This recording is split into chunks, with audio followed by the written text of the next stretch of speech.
Hello everyone, I am DarcyBits. We are playing Urza's AI. And by we, I mean me.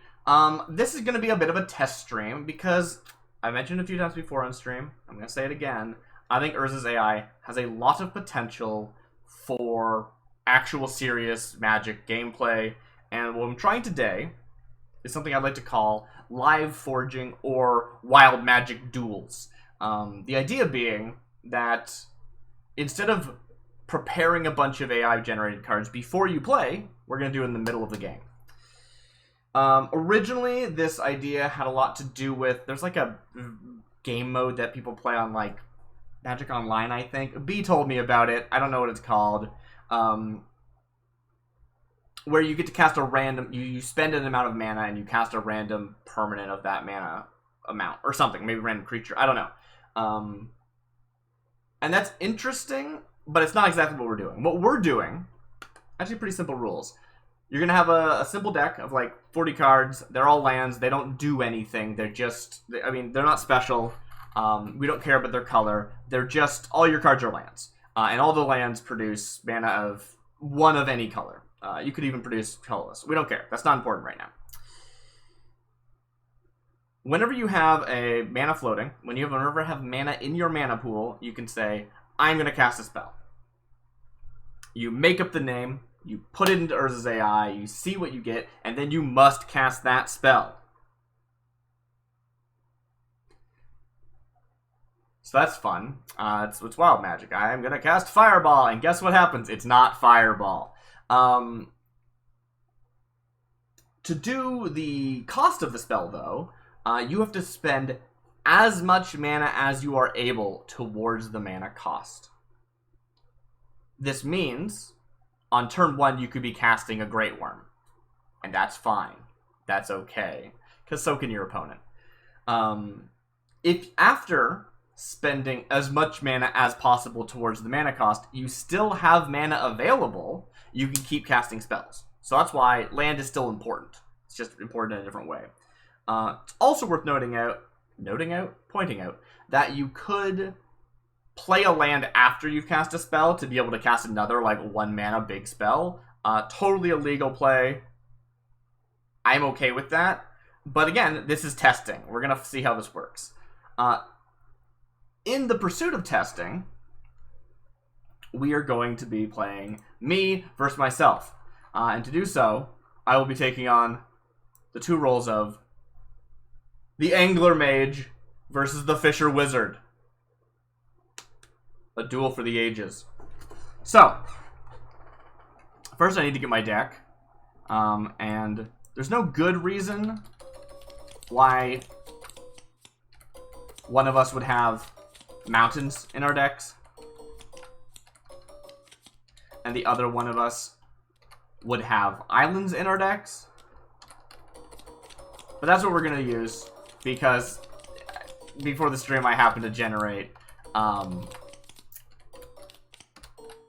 2 cards, one for the Angler Mage and one for the Fisher Wizard, and one was red and one was blue, and that works for me. So let's roll off between myself.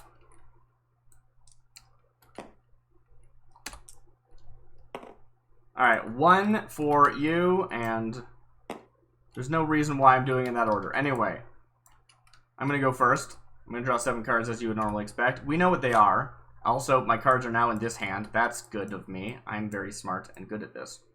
Dang it. Excellent. Whereas, I'm going to draw these 7 as well. And that's excellent. Okay, cool. So, how do we actually do this? Well, I'm going to take first turn. I'm going to play an island. I'm going to tap that island, and I'm going to cast an appropriately fishy spell. Now, I think that if this was an actual mode, you probably wouldn't restrict yourselves to themes like this, but I think that sounds fun. So, I'm just going to go as big as I can, and I'm going to say Flying Leviathan. You know what? Here's the thing. I think this should be like casting a spell. I don't really want to be like, I cast Flying Leviathan. No. I want to cast like call the flying Leviathan or something, or whatever. So call down the flying Leviathan. That's what we're gonna cast. That's what I'm casting.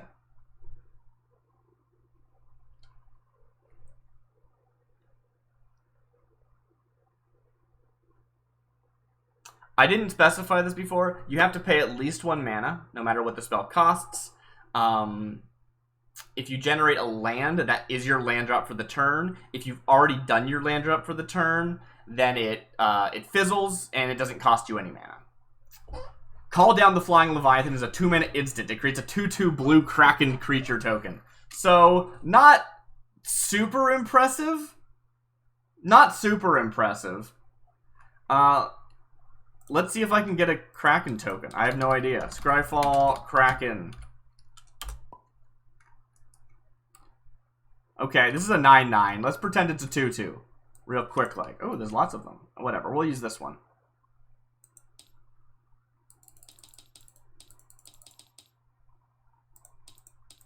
Perfect. I have a Kraken creature token now. And, I passed the turn. Great. I'm going to draw for turn. And I'm going to play a mountain. I'm going to tap that mountain. And I'm going to cast... let's see. I'm a farmer. I'm the farmer one. I'm going to cast Grain Golem... assemble the Grain Golem. I will say, what was it, like 2 mana? I didn't pay attention to the mana cost because it wasn't relevant yet. Assemble the Grain Golem. Huzzah! How good is this at doing stuff? Ooh, okay. We got a 3 mana 0/3 Golem. You may put a 1/1 counter on Assemble the Grain Golem. When? 2 tap, remove 2 counters from target creature. Okay, let's talk a little bit about re-rolling in Urza's AI. I think a lot of people enjoy AI cards being silly and not actually functional. Like this does not function as a real card. It says you may do this. When may I do it? Is it enter the battlefield? Is it the start of my turn? Doesn't say. So, for the purposes of us pursuing serious Magic with these cards, I have developed a system for what counts as a reroll. This does because it asks you to do something that you cannot do, or you need more information than the card has. That's a reroll. A card that is obviously has the formatting broken also is a reroll. It's pretty intuitive what should be and what shouldn't be a reroll. There's also a rule for vanilla cards, just because we want cards to be interesting. There's also often when I play, I use a veto rule that says if this card would just absolutely like win the game on its own, or be too broken, or whatever. And too broken is not it's variable. Not variable. It's you understand what I mean. We don't want to say what is too broken, what is not too broken, because we can all get broken cards. That's fine. It doesn't matter if it's a higher power level than what should be printed. What matters is when it's like, cool, this has player death touch. Like, I don't want to play that. This is unblockable, it can kill you in one hit. Like, no, we're not playing with that card. That gets vetoed. But, for this format, I say don't veto it. That's my plan, at least. We'll see how well that goes. Because this is a bit more of a casual format, even if I still want them to be, like, serious cards that function, quote-unquote. Because functional cards are more interesting unless you're willing to, like, at the table, make a ruling and make up something silly. But I'd rather the card be funny on its own, or whatever. Do something interesting on its own. So this is a reroll. We just hit Forge again. That was kind of a long explanation.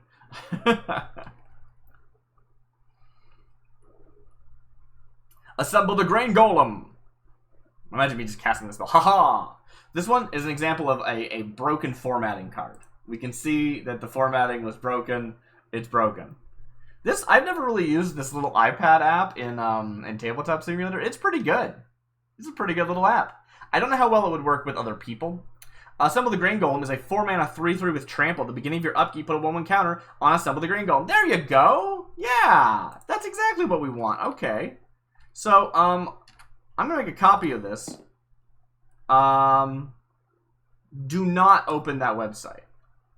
I guess it would be fine if you did, actually. So, Assemble the Green Golem. I'm just going to use this as the creature card, because I see no reason not to. And that seems reasonable to me. Which means I need a new one of these. I probably could have actually gone to that one, and it would have, like, rolled a new version of the card, but that would have been fine. Alright, I passed the turn to me. Now, I'm pretty sure if I hit this like, untap button, it won't work, because I'm not the blue player. So we'll just do that manually. As you might expect, that's an island. So I'm going to do the trick that we talked about before. Let's actually also shrink this a little bit. Oops, that's the wrong direction. So that's a bit more like a real card. Okay.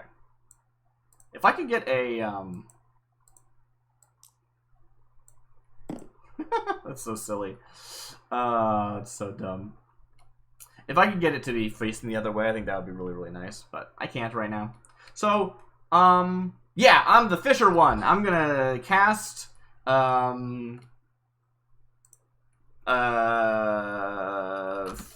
Fishfall Fanatic. I don't know what that means. That's the spell. That's the name of the spell. Who am I to say what the spell does? This is wild magic. We don't know. It's 2 mana, 1/1. Okay, so I summoned a human wizard. For 2 mana and tap, I can tap a target creature. Okay, not very good, but good enough, as you might say. One might say good enough.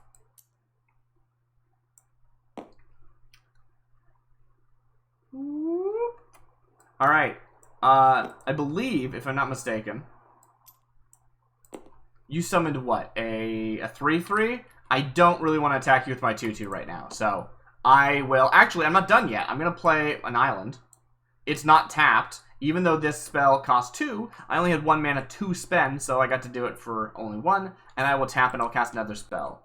No more weaklings. We only want... Then this is the one I need to actually have. This is the center one. Okay. No more weaklings. We're going to actually look for something terrifying. And I know that Leviathans are terrifying. So... I'm gonna just say, Sea Swallowing Leviathan. Go. Go! Sir, I'm casting Sea Swallowing Leviathan! Ha-ha!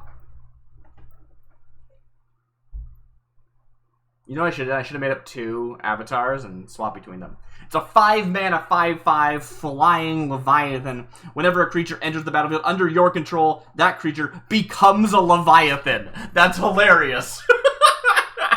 I mean, okay, yeah, that's not a that's not an illegal effect. It doesn't say for how long. It doesn't say for the rest of the game or until end of turn. And usually I think that if it doesn't say one of those things, that requires information outside of the game, but I'll allow it because it's funny and doesn't actually affect anything. So they become Leviathans. If I had Leviathan Tribal, they would count as Leviathans. That's great. Okay, cool. Love that. That's so funny. Alright. We'll make a new one of these. Open that, please. And we will make this a bit smaller, so that it fits better on our board. Maybe I could just have started with a smaller one, actually, now that I think about it. Like, this still looks fine. Like, I can still read this. It's not an issue. And it's kind of annoying, actually. No, I'm happy with the larger one. Alright. That, again, just to reiterate, this costs 5. I pay as much as I can, which is 1. I have no other attacks, or other effects. I will pass the turn. Great. I will untap and draw a card. I am going to look at how... You've got a lot, right? Yeah, I've got a 5/5 with flying and a 1/1 and a 2/2. But you can tap my creatures with this Fishfall Fanatic. True. It will cost me my mana, though. Yeah. Well, I need to find a way to get rid of your flyer. Either I need a flyer myself, or I need a removal spell. Removal spells are hard to do on purpose. They're so hard to do on purpose. It's wild. It's wild how hard it is to do on purpose. So, I will be casting...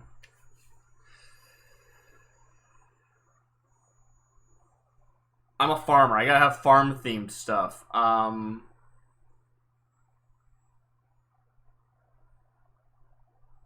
Chicken tornado.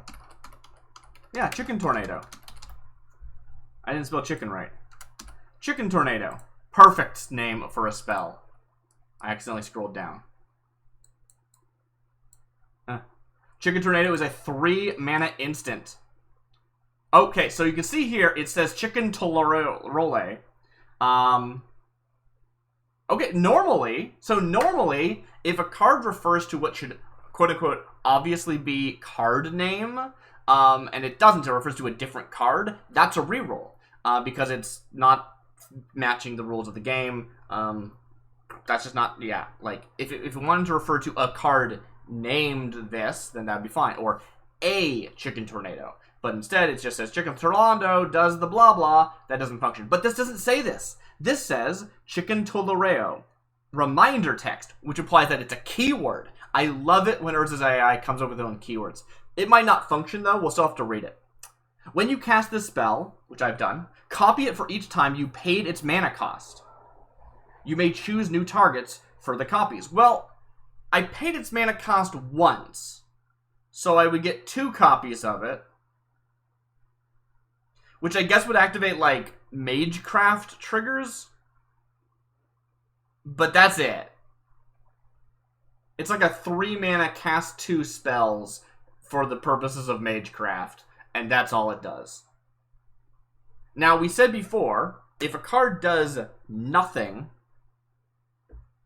that is rerolled. I don't know if I decided... I don't think this does nothing. I think this does actually do something. It's just that something is effectively nothing, which is disappointing. Yeah, that cast, it resolves. I tap my 1 mountain to pay for its cost. Now, we could argue, ooh, in this variant mode, it says whenever you cast the spell, copy it for each time you paid its mana cost, and you did not. You paid as much of its mana cost as possible. It counts as paying its mana cost. But we're gonna... Yeah, it's fine. It also counts as a card being cast from my hand. That's a ruling I'm deciding. I'm going to play a mountain, and I'm going to cast my second spell, which, I'm just going to have it be, like, giant war chicken. I need something that can maybe fly. I don't expect the chicken to be able to fly, but you know, we got to work with what we got, you know? It's all we can do. It's all we can do. Alright, Urza's AI says, 4 mana, 3/3. Okay. When Giant War Chicken enters the battlefield, it deals 1 damage to each creature and each player. Oh, that's a big deal. Okay, let's take a look. This is a 3/3. It has 1 damage marked on it because I haven't gone to combat yet. This is a 5/5. It's got 1 damage marked on it. This is a 1/1. This thing's dead. Boom. This thing dies. Love that. It goes into the graveyard. I've decided these are not tokens. They actually become cards once you cast them. Kraken, however, is actually a token. But that's because the card summoned a token. Anyway, cool. I also take 1 damage. You also take 1 damage. Ooh. And, Lucky, Intimidate, Bewitching, Famine, Ferocious, Invincible, Infiltrate, Smash, Smash, Chisel, Drain, Plunder, Tear, Run, Kill, Burn, Find, Snap, Run for the Hills, Surrender, Land, Climb, Leap, Leap, Run, Run, Run, Run, Run, Run, Run, Run, Run, Run, Run, Run, Run. Yep. Beware the Giant War Chicken. Alright, Giant War Chicken is in play. Let's do the thing. Heck yeah. Alright. I still don't want to attack, though, because you do still have a 5/5 flyer. So, I will pass the turn. Alright, sweet. I will untap. I will draw. And I will... Ooh, let's see. So I get 3 casts if I can cast small spells by doing 1, 2, and then a big one at the end. Or I can just still try and cast a big spell and just be happy with 2. Alright, your Giant War Chicken isn't that scary. It doesn't even have flying. Oh, yeah, it doesn't have flying. You're right. I didn't notice that at first. Dang it. Okay. Okay.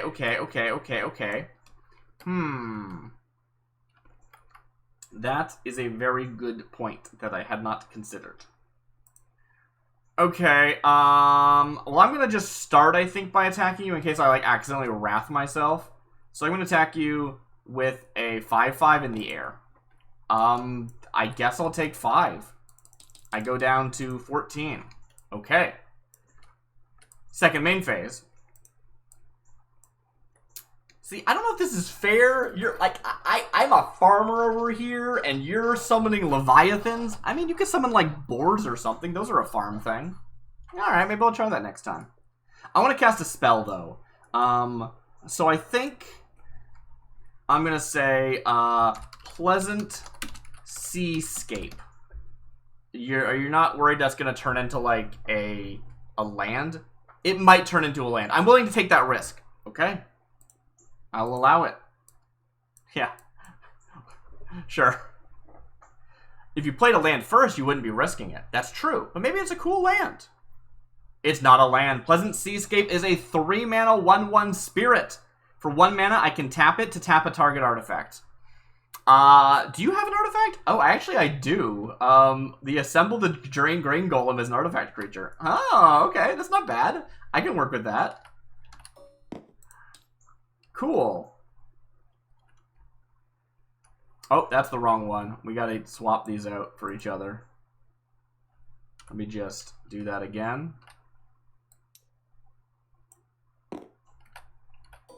Cool. Don't ask me this again. Open the page. Thank you. Great. And, oh, I'm not actually done yet. You're not? No. That was 3 mana, which I'll pay as much as possible, and then I will play my land for turn. Oh, right, of course. Right. Sorry. Yeah, of course. Interesting. I can't tap your stuff because I don't have anything for that. What's the fishiest thing I could do? Wash away? Yeah, sure. All right. Why not? A washed with fish fins. Is a washed not a word? I think a washed is a word. I'm going to say it anyway. A washed with fish fins. That's the name of the spell. I should try this with, like, only spell names that are, like, in D&D. It'd be funny. Or, like, real magic spells. I guess. Magic spells don't sound like spell names, though. Some of them do, but not all of them. A washed with fish fins is a 1-mana spell. I could have cast this first and got a 3rd cast. Cast a spell only during combat before blockers are declared. Draw a card. So it fizzles. That just fizzles. That cost me the 1 mana and it fizzles because I'm not allowed to have cast it in the window in which I cast it. So it fizzles. I didn't say this before, but that is something I think is true about this game, right? Likewise, if you want to try to cast a spell as an instant and you get it instant, you can cast it. But if you don't, right, if you're like, I cast a spell and you end up casting a creature or a sorcery or something that doesn't have flash, that fizzles. It still costs you 1 mana, though. Always costs you 1 mana to attempt, even if it fizzles. Okay.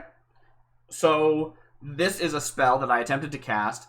It cost me 1 mana, but it did not actually resolve because it was illegal to cast. This does not give me a new timing window to cast this ability to cast spells this way. All other timing restrictions apply.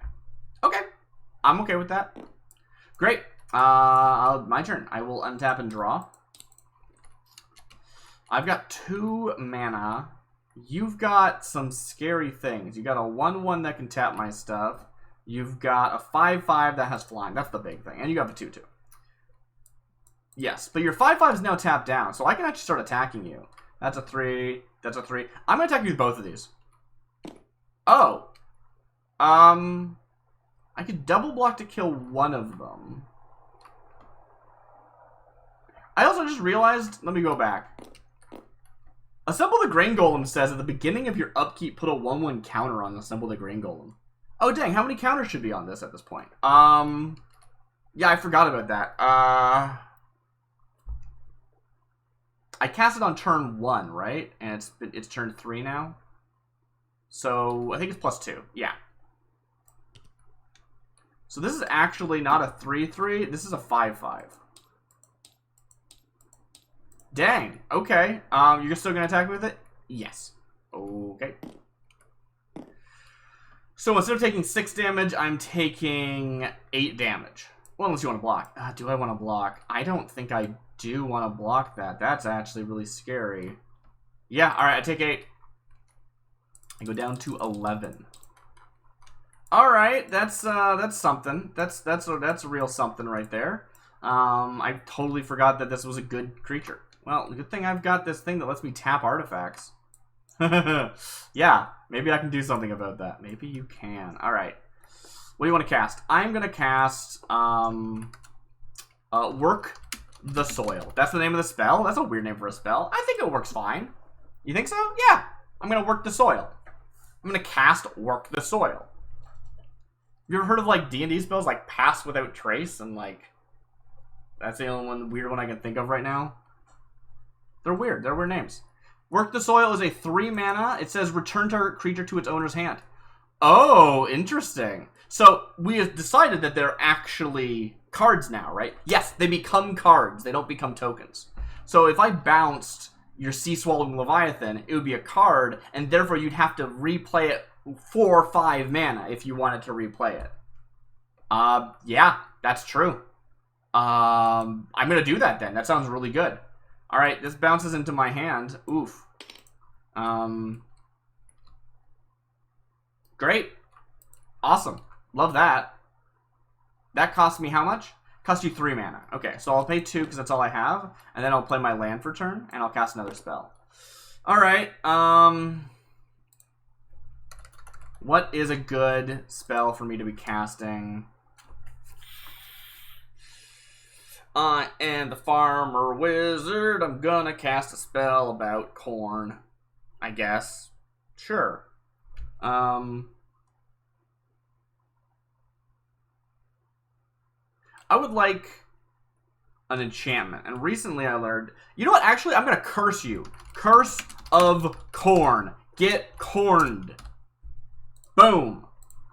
Some things I've discovered just from playing with the machine a lot, there's not a lot of consistency with the thing, right? You can try and, like, get a color or get a creature or get a not creature, but it's really hard to get, like, other things intentionally.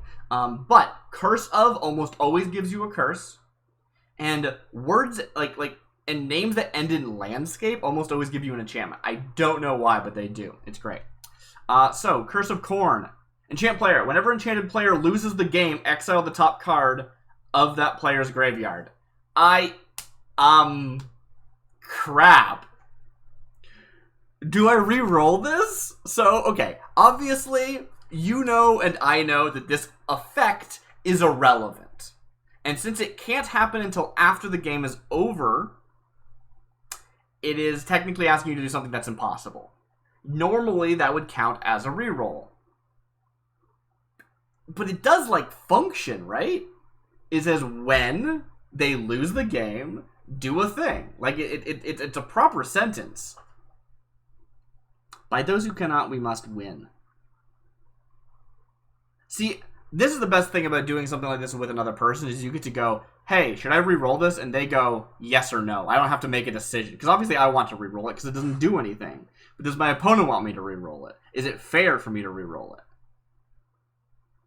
I think according to my rules about what is re-rollable, this is not re-rollable. It is... Well, maybe it's not, right? Like, it says when you lose the game. There's existing cards that talk about the idea of losing the game, but it's like whenever you would and stuff, I think. Let me take a look at cards that care about losing the game. Because do they trigger when you lose the game, or do they trigger afterwards? Generally speaking, if you go, I don't know how that works, it probably should be re-rolled. But I have Scryfall at my command. I would like to take a look. What's the card I'm thinking of? It's like something, it's like Sudden Reversal or something. Isn't that one a when you lose the game card? Stunning Reversal. The next time you would lose the game, this turn, instead draw 7 cards, your life total becomes 1, right? You don't lose the game and then come back into the game. So I think it cannot legally tell me to do something when I lose the game, and therefore this needs to be rerolled. I think that's a fair argument. I will accept it graciously. All right. Curse of Corn. Let's try again. Number two. I should get some water. Curse of Corn is a 2-mana aura curse. Enchant player. Whenever enchanted player draws a card, each other player loses 1 life. Well, in that case, I'm going to cast Curse of Corn on myself. Something that the AI does a lot is it goes, oh, you wanted to cast that curse. You wanted to benefit the person being cursed, right? Obviously. That's the only reasonable thing to do. It doesn't always do this, but it often does. So, yeah, I'll put it on myself. Whenever I draw a card, each other player loses a life. Sweet. Rad. Okay. Let's see if I can get some card draw engine on here. That would be so funny if you succeeded in doing that. Did I play a land this turn? You did not. So, I cast I think a 1-mana spell or something? Why do I... No. I cast only a 2-mana spell. And then I played a land. Yes, I played a land this turn. Yeah, I did. I thought maybe it was like a cheap spell or something, but no. Okay. I'll pass. Great. Okay, my turn then. I will untap manually because I'm not in the right seat. I will draw a card. Now, I have 3 mana, and I have this pretty decent Leviathan here. I think I could probably get another Leviathan, though. And yeah, maybe summoning Leviathans is a bit cheaty, but you know what? I'm here to win, and I'm a fisher. I have dredged up many horrid things from below. Let's actually say horrors from the deep. You know what? I think that's gonna fail to do anything proper. Let's say, I'm just gonna say deep horror Leviathan. That will probably work. I'm gonna cast deep horror Leviathan. I want to do some spells that are like so-and-sos, like, you know, Liamon's tiny hut or whatever. I'm gonna do some spells like that. Alright, Deep Horror Leviathan is a 6-mana 6/6. Whenever it attacks, tap target creature defending player controls. What? How? That's so much stronger than anything I have! Yeah. I mean, well, you've got a growing thing that's getting bigger every single turn. That's true. Yeah.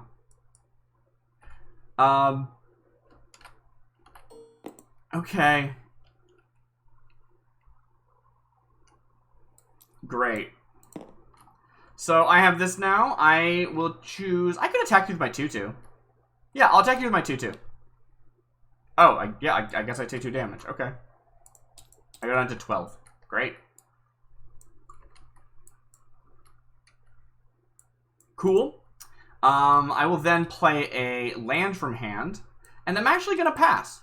You're gonna pass? Yeah. Okay. I will untap and draw a card. When I draw a card, you take 1 damage. Oh, dang. Yeah. Let me just double check the wording on that. Whenever a enchanted player draws a card, each other player loses 1 life. There you go. All right. Cool. Hey, before you go any further, what's this? I'm going to spend 1 mana and tap my Pleasant Seascape to tap...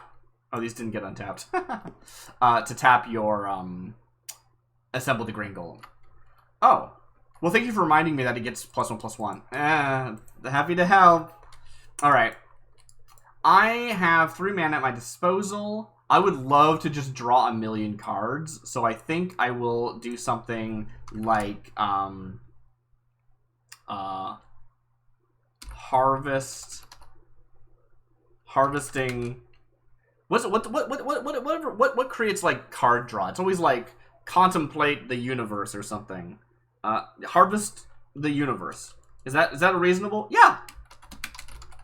Great. Harvest the universe. Go. I don't think this is gonna work. You know what? It probably won't, but wouldn't it be funny? Harvest the Universe is a 5-mana sorcery. Okay.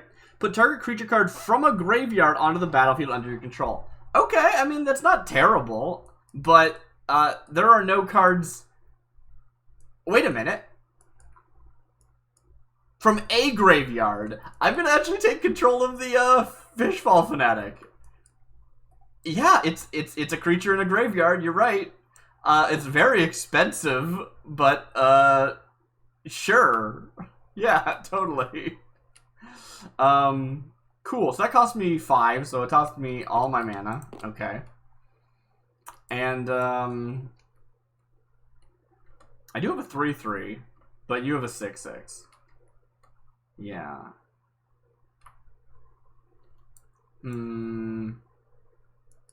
Alright, let's try. I'm gonna try the same thing again. Oh, I didn't play my land yet, sorry.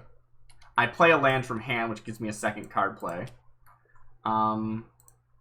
We are gonna say...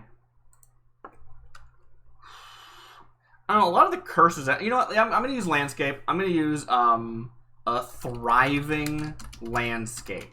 That's gotta be like a really cool like card draw enchantment, right? I mean, it doesn't have to be. Alright, fine. What do we have? 2 mana instant. Put target card from a graveyard on top of its owner's library. Okay. That would have been really funny to have gotten the first time. Not only would I still have had mana left, which would have been great, you would have had to draw this, which would have been funny. That would have been pretty funny. But that didn't happen. The spell fizzles, and it costs you your 1 mana, and you pass? Yeah, I pass. Okay, great. I will untap all my lands. I will untap my Kraken. I will untap my Pleasant Seascape, and I will draw a card. Don't forget, this is in my hand. The Sea Swallowing Leviathan. You know, I could just play this again. It's good. I mean, it's a 5 mana 5/5 that turns all your stuff into Leviathans. I mean, if I can find something that cares that my creatures are Leviathans, then maybe I'll care about that rider, but probably not. Well, maybe let's see if you can. Yeah, sure. You know, actually, I've got a lot of mana here. I could probably cast a small spell to start. Let's start small. Okay. Hooked and Dragged Under. Is that too long of a name? No, it should be fine. As long as it, like, isn't extending past the box edge, it should be fine. Okay, sweet. Hooked and Dragged Under. It's a kind of an elaborate name, but yeah, okay, 3 mana spell. Each player loses 1 life for each artifact they control. It's not very good, but you do control 1 artifact, and I only control none. So take good damage. Okay. I mean, you wasted 3 mana. Yeah, but I still get another cast. If that took me all of my mana, that would be a problem, but it doesn't. Right, okay. So that's not so bad. Yeah. I still want to see if I can, like, wipe your board or something, but it's so hard to do that intentionally. I think I'm better off trying to come up with something weird. How about, like, Spectral Fishhook? Does that make sense? Spectral.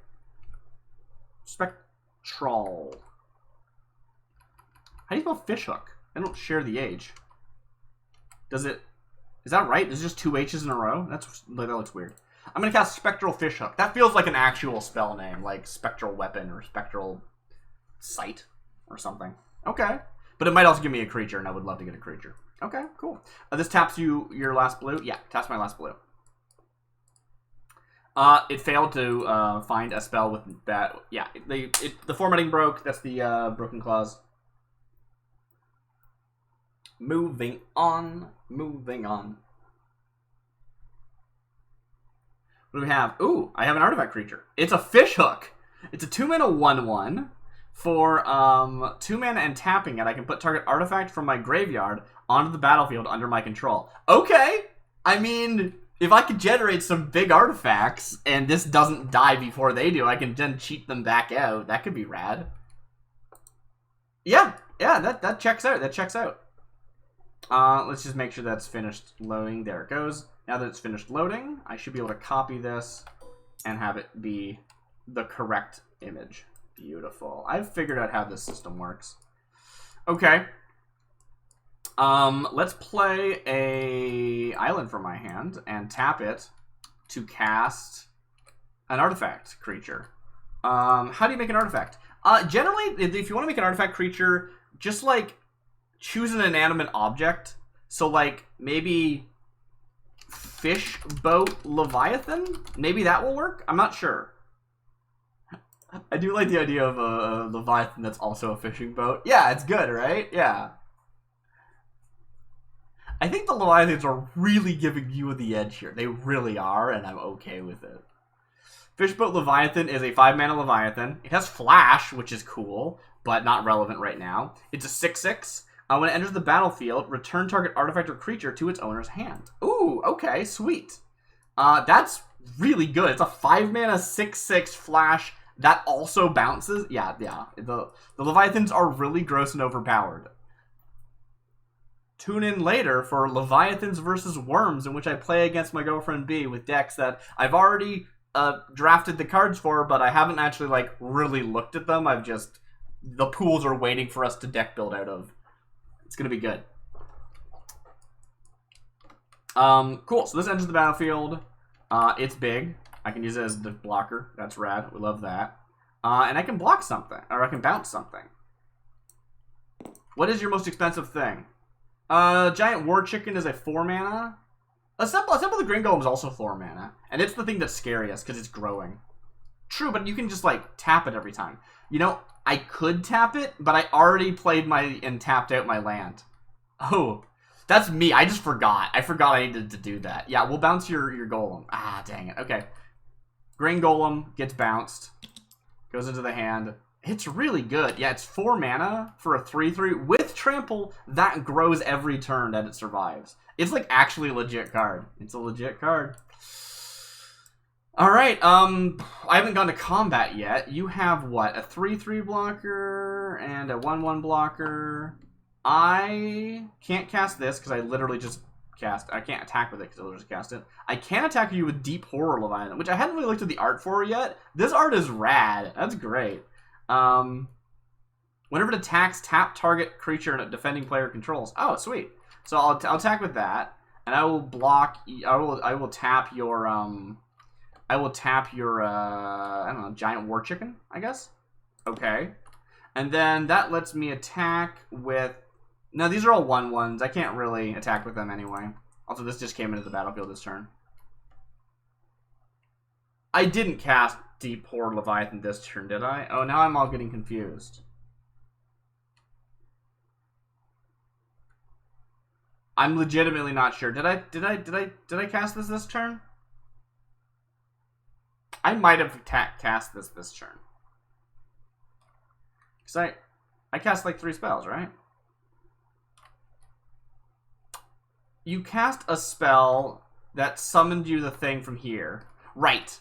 That was the first 3. Then I had 1 left, which I cast the Spectral Fishhook, and then I had 1 more from playing the land to cast the Fishboat Leviathan. So this can attack. Okay, Deep Horde Leviathan attacks.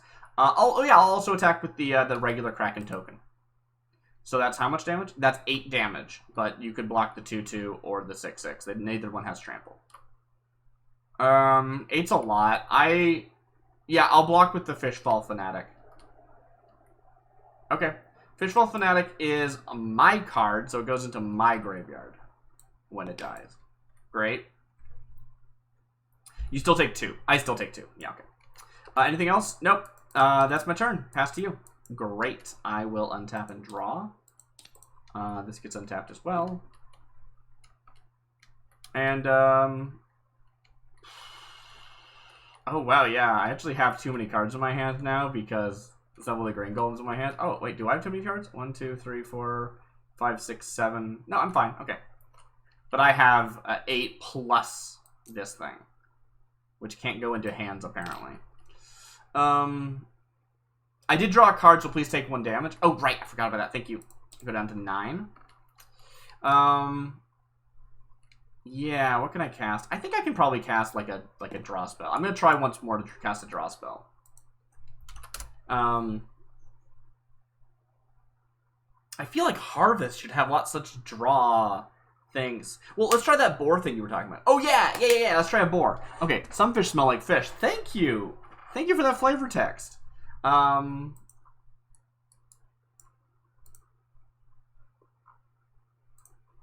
There we go. All right. Boar of good harvests. You're really ragging on that harvest thing. I feel like that's the most reasonable thing to do as a farmer here. Sure, go for it. I should have done like 2 voices. Yeah, I didn't do that, did I? 4 mana 3/3 with vigilance, as long as board of good harvests. It does say board. I miswrote it. I was gonna be like, they got the name wrong. It's a reroll, but no, I typed it wrong. It was supposed to be board of good harvests. Oh well. This is wild magic. Sometimes you mess up and you cast the wrong spell. I cast board of good harvests, which has vigilance. As long as the board of good harvests is enchanted. Ooh. Okay. Each other creature you control is a wolf or a werewolf. A lot of type changing in this set for some reason. It is weird that came up twice. It's a 3/3 with vigilance. That's not bad. It cost me 4 mana though, so it's a little bit annoying. Yeah, if it was like a 2 mana thing, that would be not so bad. But since it's so expensive, you can't cast another. You can only cast 1 more spell. Yeah. Alright. You have a lot. I got a 1/1. I've got a 1/1. I've got a 6/6. And I've got a 6/6. So I either need, like, a poison wall thing. You could be a farmer that farms poisonous stuff. Yeah, sure. Well, how about, like, Deadly Nightshade? Tomato. I'm not going to say tomato, I'm just going to say Deadly Nightshade. Okay, yeah, Deadly Nightshade. Deadly Nightshade. Before I cast this, of course, I need to play a land from my hand, which is what I'm tapping to pay for this.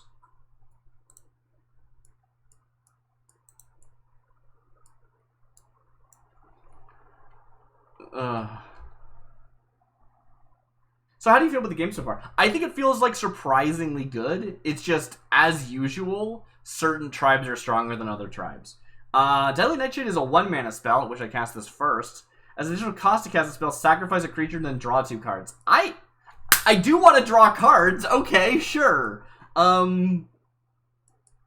This is a 3/3. This is a, oh, I just only have 3 3s though. Yeah, you do. So we haven't talked about additional costs. If something has an additional cost like that, you must actually pay it, right? If something has like a kicker, you must actually pay it, for the effect to go off. Otherwise, it would fizzle. I can't just get that for free. No, well, no. Wait, what are you saying? It is a card. So here's the actual ruling. Okay, I got the ruling wrong? Yeah, you got the ruling wrong. Here's the actual ruling. When you say I'm casting a spell and Urza's AI tells you what you're casting, you must cast that spell. You're a wild mage who messed up and cast something they didn't mean to. You have to cast it. Okay.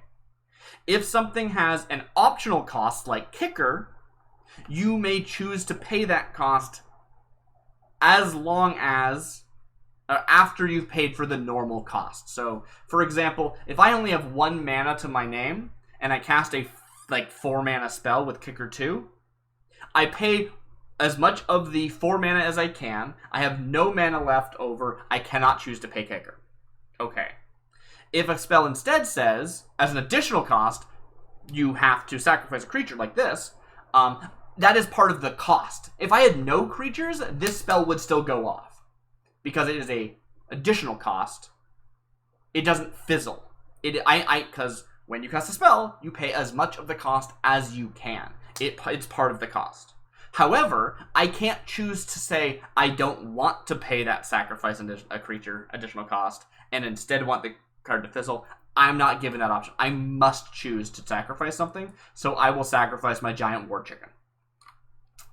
Wow, brutal. Yeah. Then I'll draw 2 cards from that, which of course we know are mountains, and I will ping you for 2 more damage. Is it 1 or more, or is it like for each? It says whenever enchanted player draws a card, each other player loses 1 life. So I think it'd be like, it's like one or more, you would lose that much. I feel like across Magic, the terminology has shifted a little bit of whether or not that should be like, whenever it happens, do it, and therefore it happened twice. Or when it happens one or more times, do it the number of times it happened. I think those are equivalent. I think it's fine. So take the 2 damage. Okay, yeah, I'm taking the 2 damage. I'm super dead, though. You're very dead. Yes. I also have to discard, like, 3 cards.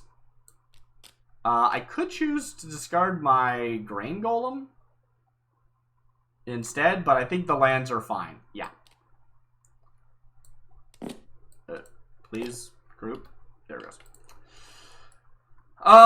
That's all I have. In fact, I even sacrificed my creature that didn't attack yet. You wouldn't have attacked with it.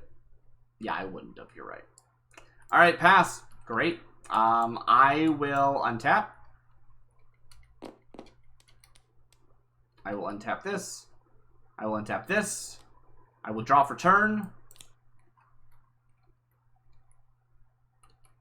You have lethal. Do I have lethal? Let me just actually check. 6, 6, 7, 8.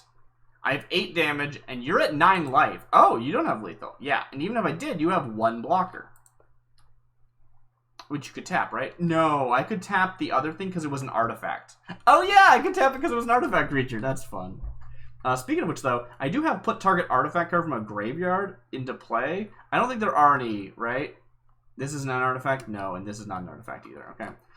All right, let's see if I can get +1 damage and remove your only blocker. With 5 mana? Yeah, you should be able to do that. Also, I think I might have forgotten this one. So it's actually... Also, this is 6 and 6. What am I talking about? I'm just wrong. This is 12 on its own. Okay, but one of them's going to get blocked. One of them's going to get blocked. And then that's 6, 7, 8, 9, 10. I forgot to count my Kraken because it's not an iPad. Yeah, I just have lethal. I just have lethal. So, let's cast Celebration of the Fisher and see what that is. Deadly Nature was a decent card. Yeah, totally. It's like, what, Village Rites, I think it is? Yeah. I'm not sure if it was a sorcery or an instant. Yeah, a lot of these would have been really cool cards to put into play. I talk to this all the time on the... It's a 4-mana card that says, draw a card, and that is it. Oh, that's so funny. Alright, I draw 1 card, I turn all my cards sideways, and, that's GG. That's GG. Good game. I will say, you did go first. That's true, I did go first. Ain't that always the way? I feel like I would have been okay.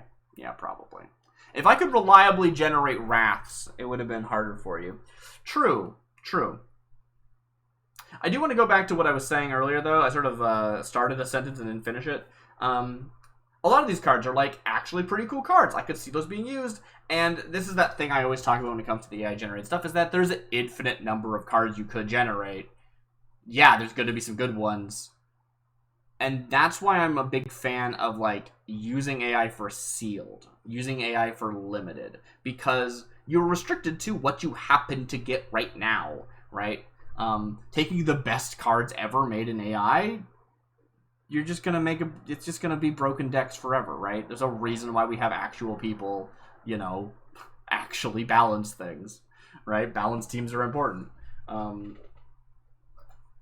Doing this is fun because it's just silly and whatever. I will say the iPads worked surprisingly well. I did not realize how well it would work to just be like, yep. Just copy the iPad. Just copy the tablet. Do you want to go again? I would love to go again, but I don't think I'm going to be a farmer this time. Yeah, okay. What are you going to be? I'm going to be, I don't know, like a worm tamer. I'm just going to, like, wreck you with the biggest thing I can. See, this is the thing. The more I work with the system, the more I go, yeah, it's cool. But it's also, like, it's also kind of just, there are like 4 big tribes. Like worms are big, leviathans are big, angels are pretty big, dragons are big, and probably the black thing that's big would be like demons, right? Like demons not so much, because most demons have a huge drawback and you're just gonna like end up discarding your hand every turn or something. But honestly, black worms are pretty good if you wanted to go pure, like have a color consistency. Yeah? Yeah. Okay. Do you want to go with like a color thing? Yeah, we could make it more interesting by saying we're both playing monocolored decks, and if you cast a spell that's not of your color, it fizzles. I think that just makes the game more swingy, though. It probably does. It probably just makes the game more swingy, right? Like, I would just say, I go blue and only make Leviathans, right? Yeah. This is why originally I was like, what would this game be like if you couldn't intentionally cast a creature spell, right? Yeah. Do you want to try that? I think I do. I think I want to try this sort of like Wild Magic Spell Slingers Duel. Okay. Yeah, I'll try that. Okay, cool. Maybe I should put on like a voice to really like play up the difference between us. Okay. I'm sure you won't forget and mess up. I'm sure I won't. I'm rolling for blue. 1. I'm rolling for white. 16. Okay. White goes first. Are you gonna give yourself like a silly like impressionist voice? Impressionist voice. You know what I mean? Like a fake accent. I don't know. Maybe something like this? Yeah, okay. Hi, I'm playing for the white team. Alright. I'm playing for the blue team. Okay, good luck. Good luck. Okay, I draw 7 cards. And I'll go first. Oh, am I playing a red deck only? Did we decide that? No, we're playing spells only. Non-creatures only. What if I accidentally get a non-creature spell? Or what if I accidentally get like a creature spell? That's okay. Just don't do it on purpose. That seems really hard to enforce. Yeah, well, don't do it on purpose. Oh, okay. I play a mountain, and I'm gonna cast a fireball. Really? You're just gonna start with a fireball? Well, without creatures, I don't really know what to do. I guess I could cast like an enchantment. Yeah, cast an enchantment. Sure. Curse of Fire. Alright, that's probably gonna do something. Let's take a look. Yeah, maybe just like non-creature permanents is the way to go. Okay, Curse of Fire is a 2-mana enchantment or a curse. Enchant player, whenever a player draws a card, you may have target player discard a card. Well, that's really bad. Yeah, that's a little brutal. We're not playing with the veto rule, though, right? No vetoes in this game. I'm just gonna have to deal with that. Okay. I feel a little bad about it, though. It's fine. It's fine. I'm just gonna curse you right back. Right. Yeah. Alright, well, I cast it on you, and, whenever any player draws a card, I will have you discard a card. How much does that normally cost? 2 mana. That is a brutal spell. Curses are really good. Honestly, if anyone's out there looking for some interesting advice for how to, like, really throw in some powerful cards into their AI-generated drafts or whatever, curses are a good, consistent way of doing it. Okay, that's me. Alright, so I haven't drawn yet for turn, but I'll just draw 8. Now, only one of those, I just messed up, didn't I? Yeah, I did. Let's pull those over into my hand. So, I started with 7, I just didn't bother drawing the hand beforehand. But then I draw 1. You may have me discard a card. Okay, yeah, discard it. Alright. I discard an island, and then I will play an island. Let's see what I can do. I'll tap that island, and I will cast Whew, alright, I think I do want to have a curse as well. How can I curse you in such a way that will, maybe I can make you mill yourself out. Curse of Amnesia. I will say I don't actually know what the real curses are. This might be a real one. Let's take a quick look. I try to avoid using real cards if possible. Curse of Fire. Does that exist? To start, just to see. It's taking a sweet time to load. Oh, it really doesn't want to load. Sure hope I didn't DC. Am I doing okay? I'm not dropping frames. No, we're fine. We're fine. Oop, don't do that. How do I get rid of this? There we go. Stop that. Try it again. Curse of Fire.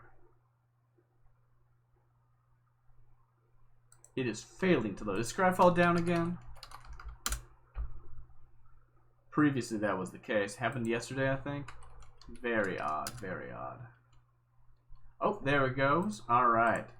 Curse of Fire. Is that a real card? Curse of the Fire Penguin is a real card, but it is from an unset.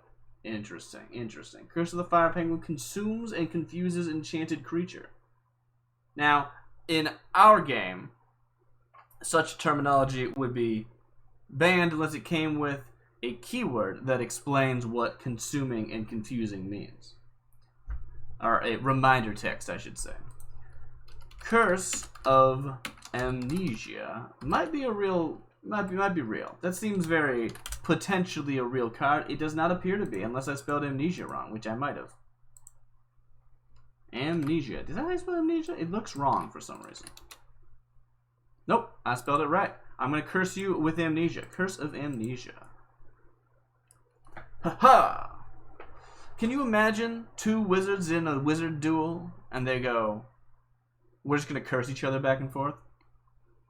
Curse of Amnesia is a 3-mana spell that will cost me my 1 blue mana because that's the most I can pay. Enchanted player at the beginning of the enchanted player's upkeep, that player can't cast instant or sorcery spells. Now, I would say that's a reroll, wouldn't you? Why? Well, it just says at the beginning you can't cast them. Does that mean you cannot cast instants during the beginning of your upkeep? Does it mean for the rest of the game? It doesn't give a duration. I think that's fair. Okay. Alright, I'm going to re-roll this because it doesn't give us enough information to act on. That is a ruling that I would go with. Do what you want at your own tables, but that would be my recommendation.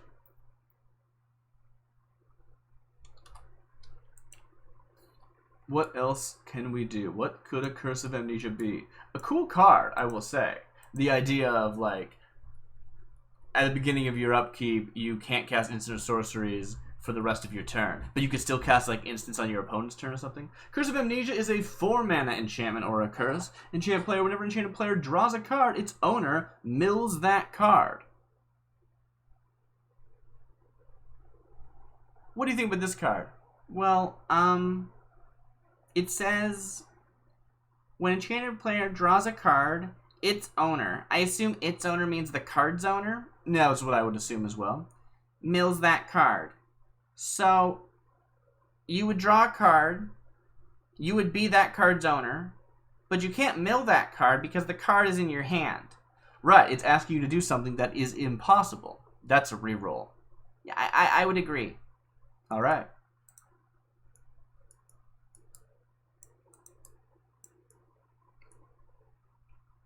Curse of Amnesia is a 2-mana curse. Enchanted player, at the beginning of enchanted player's upkeep, that player sacrifices an artifact or creature. Alright? It will be very difficult for you to keep creatures on the battlefield for the rest of the game, if you manage to summon any at all. Right. That's a good question. What's that? Is it okay for us to cast, like, spells that summon tokens? Like, summon Leviathan? That's a good question. I have found that, generally speaking, summon cards that have summon at the beginning just make a creature. If they did make a token, that would be interesting. But often they will just make a creature. Which isn't necessarily a problem, but we're trying to avoid having just, I summon a bigger and bigger worm, right? Yeah, that's my thought too. But I do think creatures are good. Maybe I can make like a landscape that creates like token creatures or something. Perhaps you can. Either way, this artifact, not artifact, this enchantment is for you. Okay, so you're done? Yeah, I'm done. Okay. I'm going to draw and untap and all that. Not in that order. I will tap red mana to cast a spell. Let's see if we can get more enchantments. Landscapes tend to be pretty good for that. Maybe like army landscape would be good. Like I'm trying to get a bunch of like an army together. All right. Now here's a question: does army landscape sound like the name of a spell to you? Oh, that's a good point. It sounds more like a place or something. I know there's spells in like D&D that are like illusory terrain. So like illusory landscape makes sense. Sure. So what about like I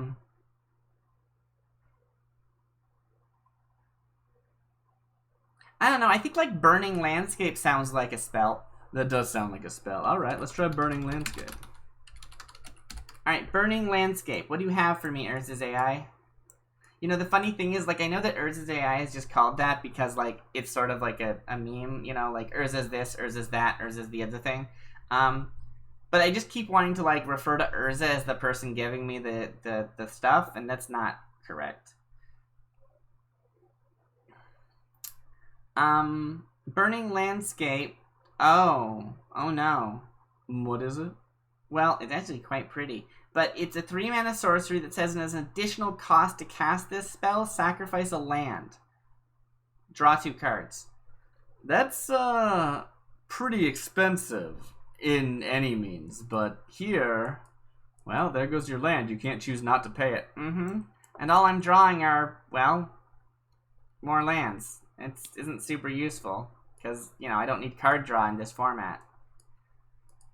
Well, you do still have your land drop for the turn? I do.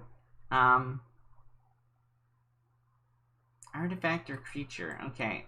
Well, I probably don't want to make any artifacts in that case. Maybe I'll just try and be a little bit more like magic wordsy. What do you mean? Like Hocus Pocus. Would that be okay? If I'm going to be honest with you, I think that's probably going to make a creature. But honestly, it's not going to make a worm. It's not going to make a dragon. Should be fine. Yeah, go for your Hocus Pocus. Well, I don't want Hocus Pocus, but something like that.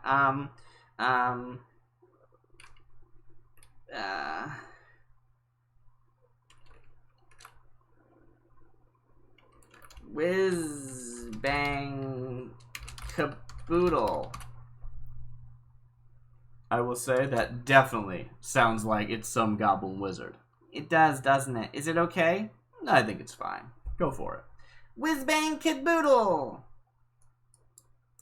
I think my voice is kind of shifted. Yeah, it's getting kind of daze-ish, but it's not quite there yet. I think it's fine. I gotta re-roll this one. It did create a 2/2 star token, which is funny, but you know it was already misformatted. Yeah, that's how that works. Whizbang Caboodle, it's an artifact. Okay, well I can sacrifice it. Not effectively though. Whizbang Caboodle is a 1-mana 1/1 dog artifact creature. It says sacrifice Whizbang Caboodle to exile target card from a graveyard. Whoa, that's a good idea. Whoa, that's a good idea. Alright. I will say, I do think that you're probably going to win the war of attrition regardless. Yeah? Well, I'm discarding cards every turn. I'm going to just run out of lands eventually. Yeah, but you don't need to play them to cast your spells. That's a fair point. Okay, I guess I could exile a card in the graveyard, but I don't see the benefit. Well, I mean, maybe I can cheat out all the lands in my graveyard. Maybe. I mean, I'll do it on your end step. Makes sense to me. Alright, yeah, go ahead. Alright, my turn. I will draw a card as per usual. Oops, that's not what I meant to do. And draw this card here. Very good. That will cause me to discard a card. Assuming you wish to. It says you may have. I will have you do that. I figured as much. Alrighty. Oh, by the way, do you... Oh, yeah, I have to discard down as well. Thanks for the reminder. Very good. Alrighty. What's gonna actually get me progress? I think either some form of recurring damage. I could just try and lightning bolt you down, but that doesn't seem very interesting to me. Often I feel like I think about this too much. I really think about what makes sense, and that's probably not the best tact. So maybe I'll just cast a spell I think sounds fun, right? If I was playing D&D, I'd be like Fireball or Sunfire or a Flaming Sphere. Well, Flaming Sphere is an interesting one because that sounds like a creature, or I mean, I feel like it probably will give you a creature, but also like, yeah, that totally is precedent. I think I'll go with something that, like, has the act of it appearing, like, call. Oh, yeah, okay. Yeah, I'm going to say call Star Shower. Ooh, I bet Star Shower would have also been a reasonable name. Yeah, I think that sounds right? But we're going to go with call Star Shower. See what happens. I'm tapping 1 mana for that.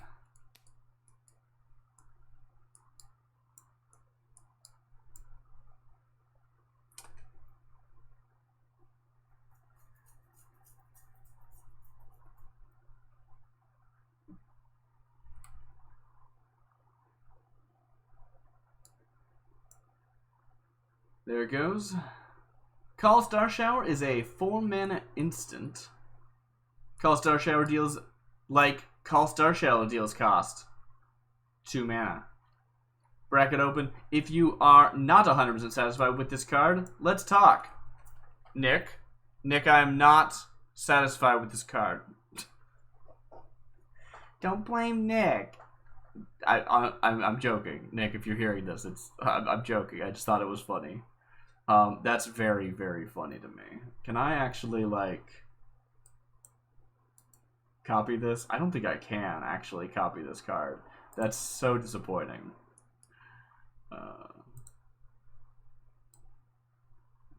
Very, very nice. I'm gonna see if I copy this entirely.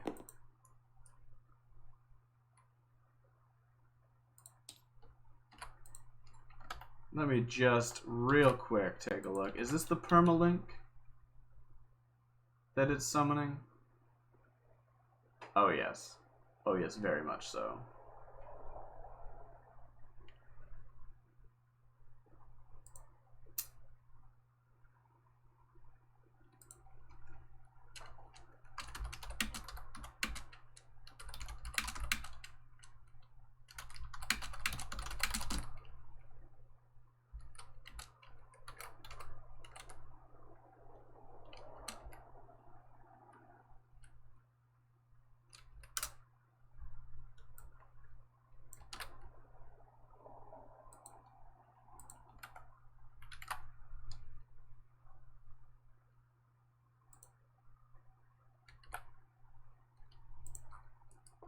Very good.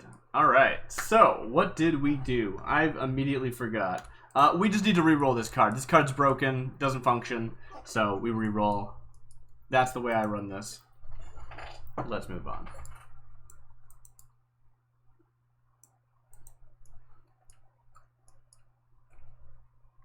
Ooh, interesting. Call Star Shower is a 3-mana instant, exile target creature. Very playable card. Unfortunately, of course. Well, actually, you do have a creature. It's irrelevant. but I must target it because that's the rules of the game. That's, yeah, not very useful, but your dog is exiled.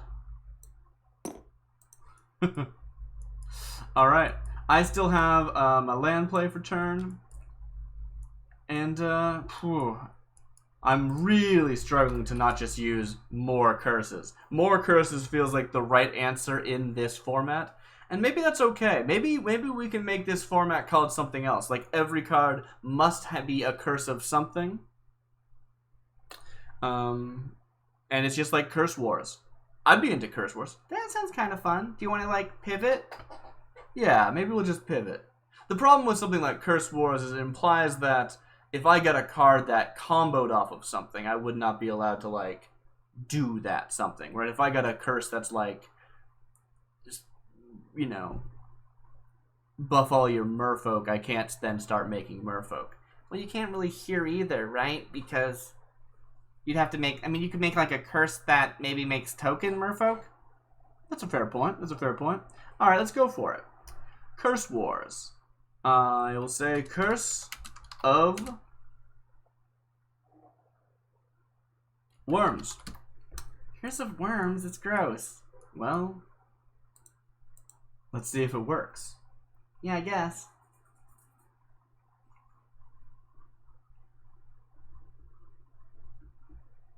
Curse of Worms is a 2-mana curse. It says enchant player. Whenever enchanted player deals damage to a player, you gain control of that player until end of turn. Now, this, of course, needs to be rerolled. You cannot gain control of a player.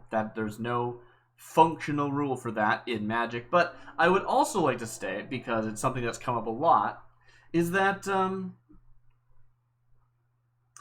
a lot of curses say whenever enchanted player deals damage. And that is not a thing. And players cannot deal damage. They are not sources of damage. If this was actually Magic, it would say whenever a source controlled by the enchanted player deals damage, or something like that. So even if it did not have that second line saying gain control of that player, we would still reroll this card. Under my standard reroll rules. Again, I think that's important for everyone to come up with their own reroll rules for their table. These are mine. I use them for basically all of the games that I run using Urza's AI. Curse of Worms is a 3-mana aura curse. Enchant player. Whenever enchanted player draws a card, you lose 1 life. Well, looks like it's a card draw battle after all. Oh, that's a good point. You could also, like, win via mill. Mill would be a decent, what do you call it? Win condition? Yeah, yeah. Maybe the deck should be smaller in Curse Wars. Maybe they should be. I'm not sure. I'm not quite sure. So this, again, is following the commonality of enchanting yourself. I will curse myself with worms. No. No, I just realized this actually is bad. It's whenever enchanted player draws a card, you lose a life. It's no matter who I enchant with this, it's always a bad thing. Oh. Oh no. Yeah, that's just the way it is. Alright, I have to choose a valid target. No matter who draws the card, I lose the life. I need enchantment removal. Okay, that's a good point, actually. Curse Wars should allow for people to try and make enchantment removal, too. Yeah, I think basically what we're suggesting is no creatures. Should creatures get re-rolled if creatures happen?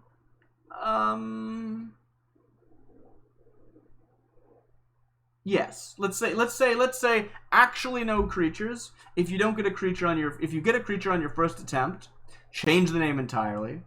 I think it's pretty easy to avoid creatures unless you're intentionally trying to manipulate it to give you a creature. That's not always the case. I've definitely made cards that gave me wizards when I didn't expect it, for example. But reroll creatures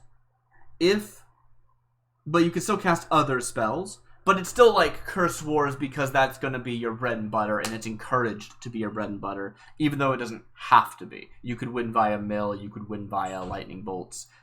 This is just a consistency thing. I'd be okay with that. All right. Well, with that done, I have to pass the turn. Okay, what's mine say? Beginning of enchanted player's upkeep, that player sacrifices an artifact or creature. I don't have any, so that happens. I'll untap, I will draw. And, wow, we're still on low mana. Actually, you sacrificed a land last turn. Oh, yeah. Well, I will cast, what's a good curse? Curse of Dependency. That's a bit too real, isn't it? Is it? I mean, they're curses. They're supposed to be bad, right? Yeah, I suppose. Go for it. Okay. Curse of Dependency. I'm not really sure what my win con is. It's hard without creatures. It's very hard without creatures. I mean, there's some real decks that don't run creatures out there. I don't understand them. I haven't done enough looking into things. Okay. Enchant player. Whenever enchanted player attacks and isn't blocked, its controller may have target player sacrifice it. Okay, no, so this one's a reroll. Oh, is it? Yeah, it says when the enchanted player attacks and isn't blocked.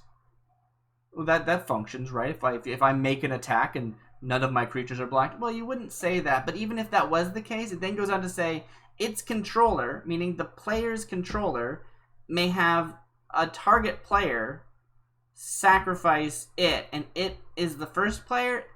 You're right. That's a reroll. Okay.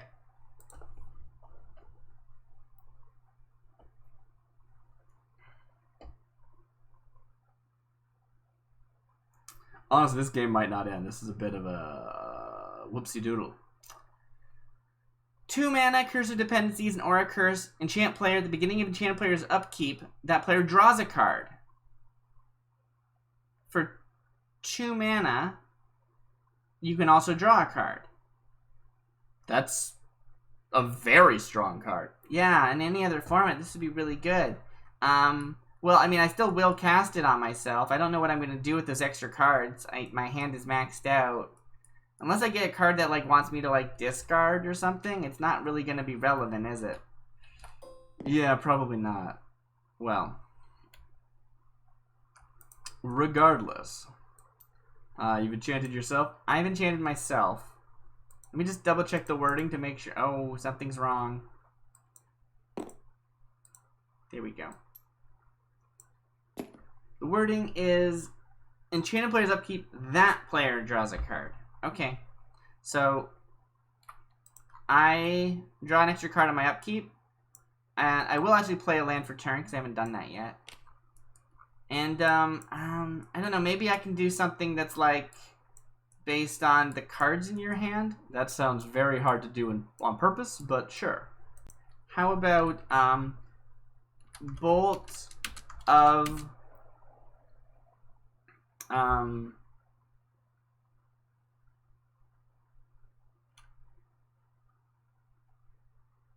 knowledgeability? Does that make sense? You didn't really spell it right. How do you spell knowledgeability? You know what? That's good enough. Bolt of knowledgeability. I mean, I didn't want to just go with bolt of knowledge. That seemed too bland. That's perfectly fine. Yeah, sure. Why not? Seems reasonable. Bolt of knowledgeability is a 3 mana sorcery. It deals 3 damage to any target. I'll hit you in the face for 3. You know, I'm starting to think that maybe just trying to do burn spells is the win con, after all. Yeah, I mean, probably, yeah. Alright, that's your turn? That's my turn. I pass. It's upkeep, not end step. Okay, go ahead. Great, well I have 2 curses on me. What do they do again? Draw a card. You, meaning you, can have me discard that. And whenever I draw a card, I lose a life. This is not going well for me unless I can somehow prevent myself from drawing cards. So I will lose a life from because I drew a card. I did it again. My mistake. Sorry. And I will also discard the card I just drew. Great. All right. I need maybe I can get some like full board wipe enchant removal, or maybe I can race you just by shooting you faster than you can shoot me. I just think that direct damage is kind of hard to consistently do, whereas curses are really easy to consistently do. Well, you're right that they're easy to consistently make. Having them be consistently useful, however, is not always going to happen. That's a good point. Alright. So, enchantment removal, that's like purification, right? Like purity... Cyclone. Does that make sense? Does Purity Cyclone sound like a real spell? Yeah, that sounds like a spell. I mean, maybe it'll turn into like an elemental or something, but that's not your fault. Yeah. Yeah, this definitely falls within the realm of what we're going for. It did turn out to be an elemental. You called it. Ooh, that's going to be really hard to deal with. Yeah. Well, we decided no creatures, right? We did decide no creatures, yeah. Should I just re-roll this, or do I have to make a new name? I think you can re-roll it if it seems likely. But if this is also a creature, then I think you have to go with a new name. Like, we're not going to waste our time on the same thing if it's always going to be a creature. Alright, sounds good to me. Just for the sake of reading a card, this is a 4-mana 3/3 elemental with flying. Not bad to start with. For 4 mana and sacrificing them, you can deal 3 damage to any target. You could use that to hit me. Even if we, like, said, I don't know, you could make creatures but they can't attack. I wouldn't want to... If we couldn't make creatures, I would want it to be... just you can't. You can't actually make them. This is a broken card. You can see it's a... Oh, no, I thought it said Creativity Cyclone. Sorry. It is once again a creature, but this time it is a Cyclone, not an elemental. It is still a problem. We will change the name to... Purity Storm instead. How about that?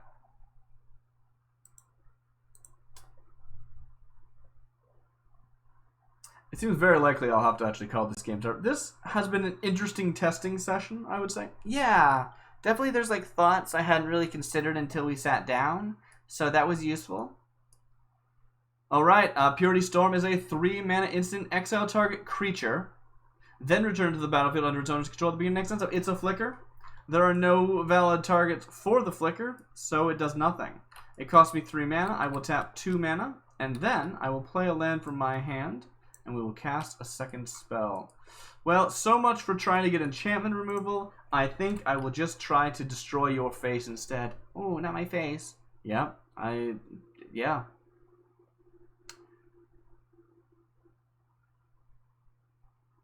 We're going to cast a spell, and what better than to use normal acts of nature?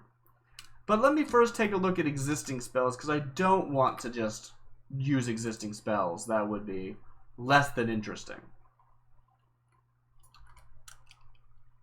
So we're going to go to Scryfall again. I know Lightning Bolt is a spell. That's real. We know that's not Scryfall. Is Scryfall okay? No, I must have just typed something wrong. Okay. Lightning Bolt is a real spell. We know that Lightning Bolt is a real spell. I accidentally wrote lighting. Arc Lightning is also a real spell. Ball Lightning is also a real spell. Barbed Lightning is a real spell. Blightning is a real spell, surprisingly. Burst Lightning, Chain Lightning, Feral Lightning, Forked Lightning, Harnessed Lightning, Homing Lightning, Jagged Lightning, Javelin of Lightning, Ley Line of Lightning, Lightning Angel, Lightning Axe, Lightning Berserker, Lightning Blast, Lightning... There's a lot of spells that have lightning in the name, it turns out. Wow. I'm gonna just say Doomed Lightning. How about that? Go.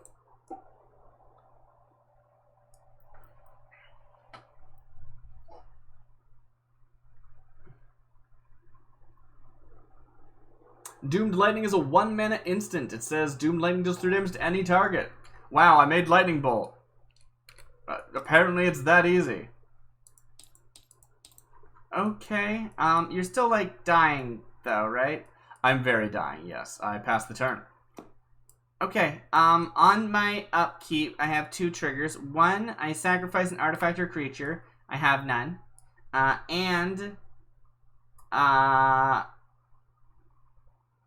draw a card. Okay, so you draw 2, I draw 2. Well, if the spell to say when you draw a card, lose a life was on you, that would be useful. Is there a spell for that? There almost definitely is. I don't know what it would be, though. Yeah, I think I'm going to try and stick to the, like, curses, even though it does seem very much like you could probably just make lightning bolts and win in, like, 7 turns. Yeah, probably. Okay, I'm going to cast, Curse of Being Dead. Does that sound like a real spell to you? Oh, not really. Okay. I cast Curse of Toads. Is that a real spell? I mean, I can check if you want me to. Yeah, please. Curse of Toads. Curse of Toads is not a real spell. Okay, I'll cast Curse of Toads. Because I thought that'd be fun. I hope this is one of those ones where the curse benefits the person who is enchanted, because Toads are great. Curse of Toads is a 4 mana or a curse. At the beginning of enchanted player's upkeep, each opponent loses 1 life. Yeah, I have Toads and you don't, and you're really jealous, so you lose 1 life. Okay, kid. Sure. Yeah, great. Beginning of enchanted player's upkeep, each opponent loses 1 life. Wait a minute, it just says each opponent. So, it's not the player's opponent. Like, if I enchanted you with Curse of Toads, you would still lose 1 life, right? Because each opponent refers to my opponents, right? I think that's true. I'm still going to cast it on myself, but that is weird. It's very weird. I think I might have forgot to untap. I did, yeah. Well, I tapped 2 mana to cast this spell.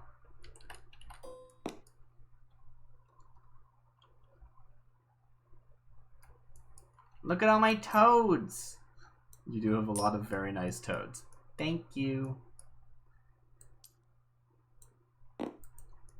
I will play a mountain from my hand.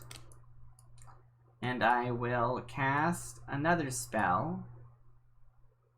Yeah, I think technically what I should do is I should put this on you, because your upkeep will happen sooner than mine, so it's like 1 extra damage faster. Yeah, I think that's technically right. I'm not entirely sure if the wording is proper. It might just need a reroll. Beginning of enchanted player's upkeep, each opponent loses 1 life. No, I think you're right on your reading. I think so too. Okay. Curse of Toads. Yeah, we're gonna cast a new spell. It's gonna be, maybe I'll try a different thing. What about Cursed Lightning? Does that seem reasonable? I don't know why I didn't think of that, actually. Cursed Lightning. Does Cursed Lightning exist? It does not seem to. Alright, I'm gonna cast Cursed Lightning. It's not Curse of Lightning, which I think would also be funny. Maybe I'll try Curse of Lightning. Yeah, you should. Cursed Lightning is a 1 mana spell. It deals only 1 damage to any target. I'll hit you in the face for 1. Alright. I mean, if you wanted to preserve, you could do that a few times and then do your, 8 mana spell with your last mana. Yeah, it's not bad. It still, has a use case. I'm done for turn. Alright.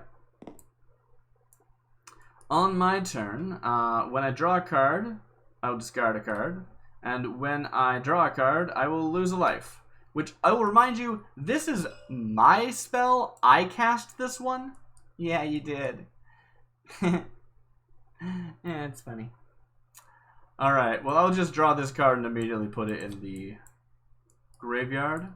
And I will lose a life. Great.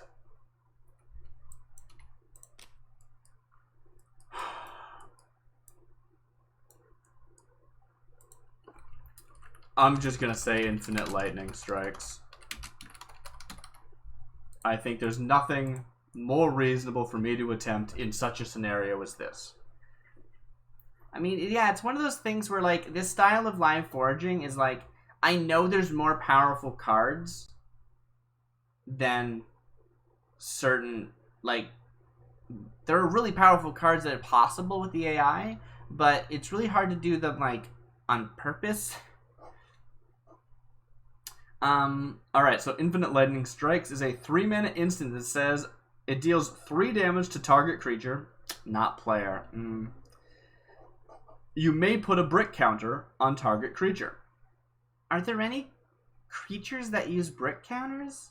I do think brick counters are only on, like, artifacts, but kind of a cool idea. Like, obviously it's not useful here, but the idea of a card that lets you put brick counters on things in the right set could be relevant. Yeah, that's an interesting idea. Anyway, it fizzles. It costs me 3, which is all my mana. I'm gonna run out of cards in hand eventually. And I will spend my last mana to cast another spell. I'm gonna go back to the curse board. Curse of...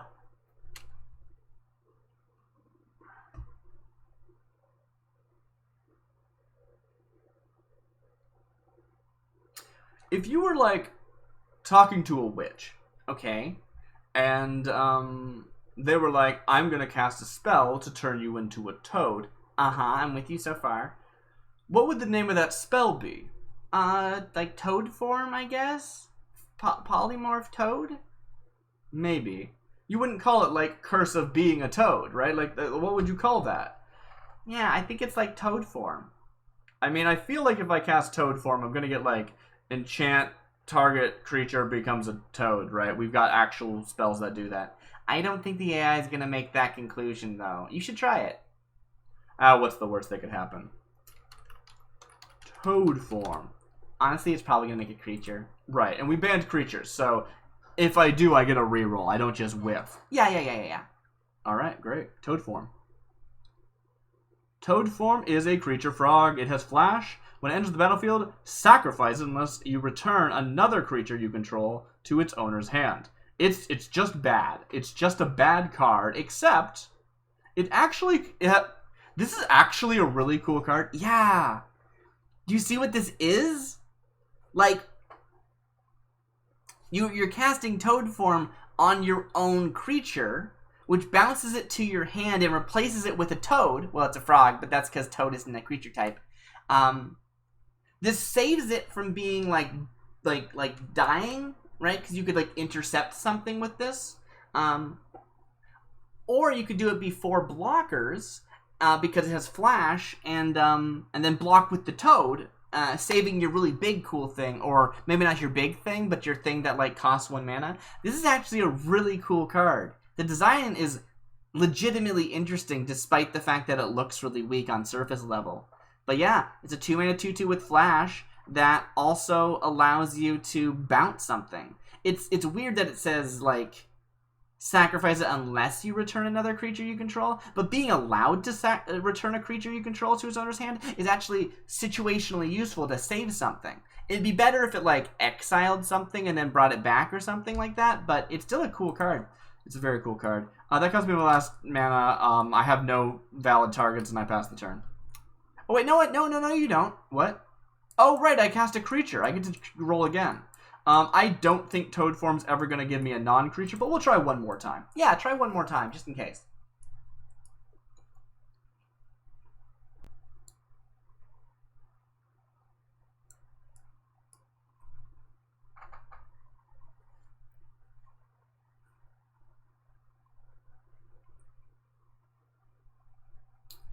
Artifact Creature Frog. When Toad Form enters the battlefield, you gain 2 life. Sorry, friend. Well, with that in mind, I must come up with a new card name. How about Curse of Toad Form? Yeah, that makes sense. That seems like what you meant to do. But I'm giving it the direction to make it a curse. I'm cursing you with toad form. I'm turning you into a toad. Yeah, no, that makes total sense to me. I like that. That's a good way of making it still feel like a spell name, but conveying the intent. Now, what is this going to do? I have no idea. I hope it, like, is a creature aura instead of a player aura, and it, like, gives them flying. It'd be really funny. Cursive Toad form is a 3-mana aura curse. This is my card. Give me a second. Oh, sorry. Yeah, Cursive Toad form is a 3-mana curse.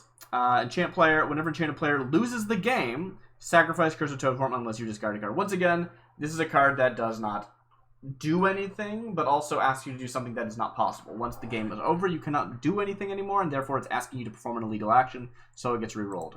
But I loved that picture. Did you see their face? It was really good. Yeah, I've always really liked Wombo's art. Wombo art has really, really good stuff. It really does. I don't know how much I can actually support them. They do have like an NFT maker on their like website, so a little sketchy. But dang, isn't their AI good? Yeah, it does. Yeah, let's not talk about it. No, I think you're right. Cursive Toad form is a 2-mana aura curse. Whenever enchanted player deals damage to a player, that player discards a card.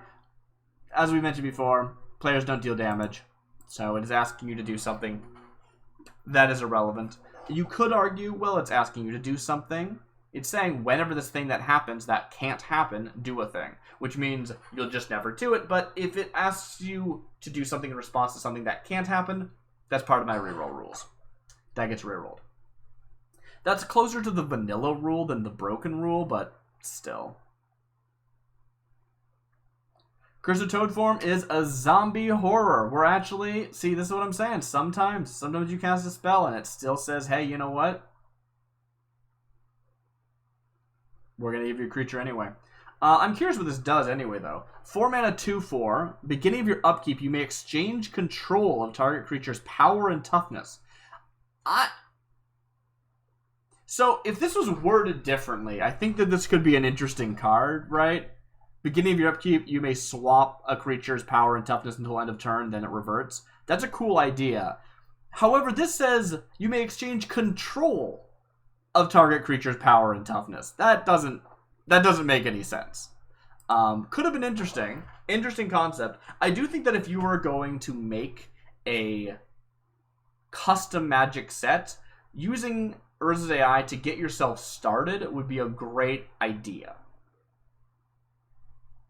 But I do think that if your point is to enjoy the AI, you should be aiming for something like Sealed. In Constructed, it's less useful. At that point, just build a custom set. Just build a custom set, and I think that sounds great. I would love to have a custom set that was inspired by AI cards, but the fact that their AI is a little bit irrelevant at that point, literally I just used the AI to give you ideas, and then you decided which ones were best, right? You're not really using AI cards, you're just using AI to influence your custom card design. At least that's my opinion. Not everyone would agree with me on that. Anyway, Cursive Toad form is an aura curse. Whenever enchanted player attacks or blocks, you may put a haunting counter on that player. Let's talk about this. So, terminology of the game. I do believe that if a player issues attacks, like declares attacking creatures, then the player is attacking. I believe we have precedent for this. If a player declares blockers, did the player block? Maybe. Maybe they did. I'm not 100%. I'd have to ask a judge. I don't know if there's precedent for cards that care about when a player blocks as opposed to when a creature blocks. Additionally, it then says you may put a haunting counter on that player. Counters can be on players. Now, I believe that counters are not technically ever on players. Players simply gain counters. Maybe there's no distinction between there. I'm not entirely sure. So I would say, yeah, okay, putting a haunting counter on the player is probably technically possible. I don't think this breaks the broken rule. But we do have to decide, does this break the vanilla rule? This card, more so than like a creature that's vanilla, this card doesn't even have a creature body. It doesn't do anything. Unless you have something that cares about haunting counters, which you don't. But maybe you do, right? Maybe there's precedent for haunting counters. If there is, right, a set could use a card like this, haunting counter. We'll look for that in Scryfall. I have no idea if there's precedent for that.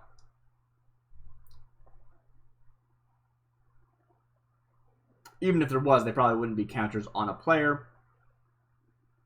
There are certain cards that talk about, like, whenever, like, counters are assigned to things.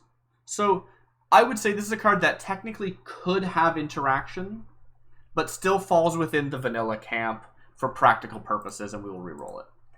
I think that's fair. I'm not going to force you to use a card that just doesn't do anything. That's boring. We're here to have fun.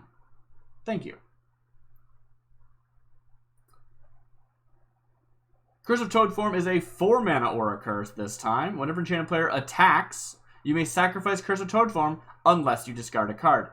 Oh, okay. So once again, we have a card that is functionally valid. It says, if I enchant you, then when you attack, when you declare attackers, I may choose to sacrifice Curse of Toad form or discard a card. Which, I think that doesn't count as vanilla. I can imagine use cases of saying, I want you to have this because I want to discard a card every turn when you attack. I have made a madness deck or something, and I want that discard outlet, right? There are use cases of this card. It's obviously overpriced, but like even if it wasn't overcosted, I think there's use cases for this card. It's fringe, but it's there. I don't think I get to reroll this. So are you casting it on me or you? I don't care. I'll cast it on me, I guess. Okay. Is that your whole turn? Yeah, that's my whole turn. This, I will say a few things about this. First of all, probably health is too high, and decks are too big. Making it actually possible to mill out as a win condition would be really cool for this game mode. Making it so that you could win relatively quickly with lightning bolts would be kind of cool for this game mode. I think that might be too strong, honestly, because like if I can kill you in like 4 turns with lightning bolts, then there's just no better play. I should do that every single game. Do you want to test that theory? Okay. I'll try to make a lightning bolt every turn for the rest of the game. We'll see how long it takes for me to kill you. Alright.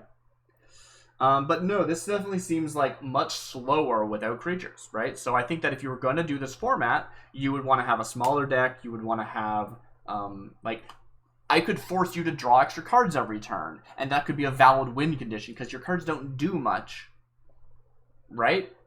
Right. Like, I probably should have put the, like, you know, draw a card thing on you. You definitely should have, actually, because I have things that trigger, like, whenever enchanted player draws a card, you lose a life, right? Like, you put that on me, I would have been drawing extra cards. Oh, I don't think that works, actually. What? This card says, the beginning of enchanted player's upkeep... No, that's not that one. Beginning of enchanted player's upkeep... Oh, it is that player draws a card. Okay.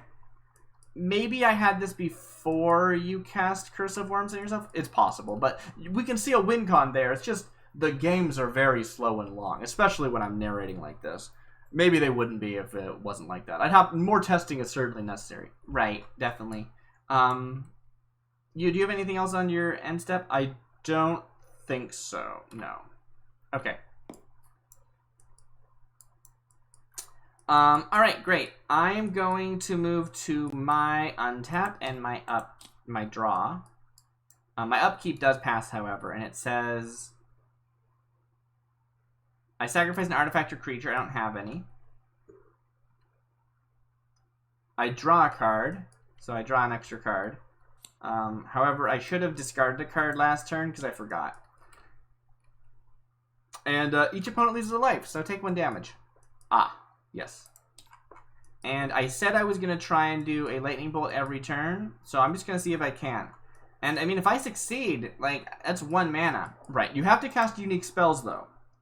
Though that's true. Yeah, we didn't say that, but I think I do have to cast unique spells every time. I can't just say lightning bolt. But I could say, like, lightning, Bomb. Is Lightning Bomb a real spell? I don't know. Lightning Bomb is not a real spell. Alright. I do have to make sure I spell that correctly, though. Oh, yeah, thanks. Lightning Bomb. I think Lightning Bomb probably won't actually hit face, if I gotta be honest. Really? Yeah, it seems like a creature thing. Look, we've never been able to consistently make board wipes. If Bomb was the secret to making board wipes, well, that would be fascinating, to be honest. Ooh, interesting. Lightning Bomb is a 1-mana artifact. Artifacts are allowed, right? As long as they're not artifact creatures, yes. Maybe we should try and make more artifacts. It's surprisingly hard to make non-creature artifacts in Urza's AI. Lightning Bomb is a 1-mana artifact for 2 and tap. Sacrifice it to deal 3 damage to any target. So this is just a 3-mana... This is a 3-mana lightning bolt, as far as I'm concerned. I will make a... Oops. I will make a copy of this, though, because we do want to put it in my graveyard in case it's relevant. And I'm just going to tap all my mana to do that. So take 3. Okay, I go down to 10. And I will play a land from my hand. And I'll discard this for end of turn early because I felt like it. And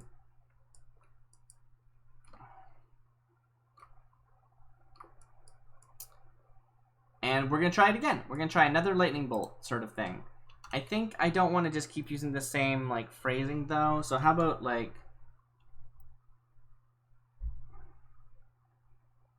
What else is useful for like punching someone in the face really hard?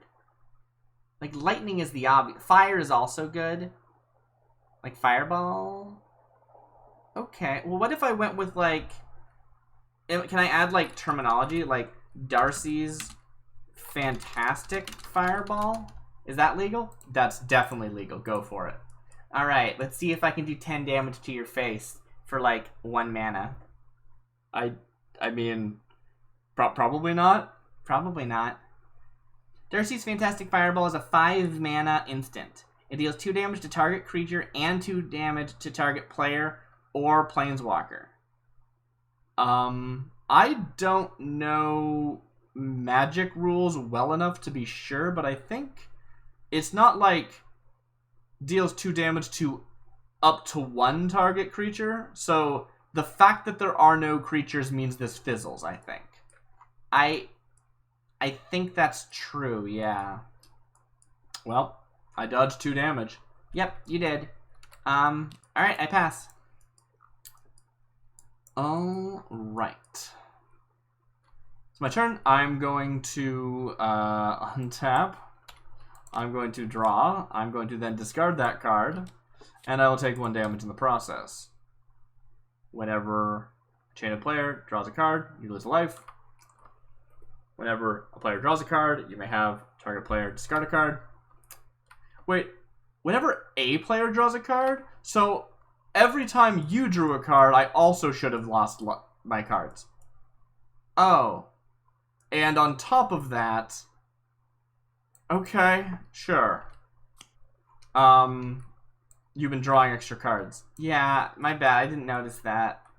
I guess technically, it's a May ability. I could just have not said May. It's fine. It's fine. Whenever chained player attacks. Okay, great. I'm gonna try and make a land, actually. Oh, that's fun. Okay. I don't expect this to work, and I can't remember whether or not... Do lands cost nothing? Yeah, they cost your land drop. Does it still cost 1 mana? I think if it fizzles, it doesn't cost your mana, like if you've already done a land drop. But if you haven't done a land drop yet, it does still cost your 1 mana just for searching in Urza's AI, right? It's always a minimum of 1, even if you just play a land instead of casting a spell. Okay. With that in mind, I will try and look for Plague Bearer's Castle. That sounds scary. Castles seem to work pretty well. They sometimes end up being enchantments, which you wouldn't expect, but they sometimes are.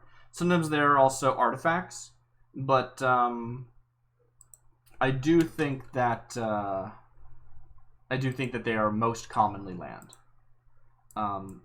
Cottage is almost always a land. Arena is almost always a land. Lair is almost always a land, but also, Plaguebearer's Castle is a 2-mana 1/1 artifact Scarecrow.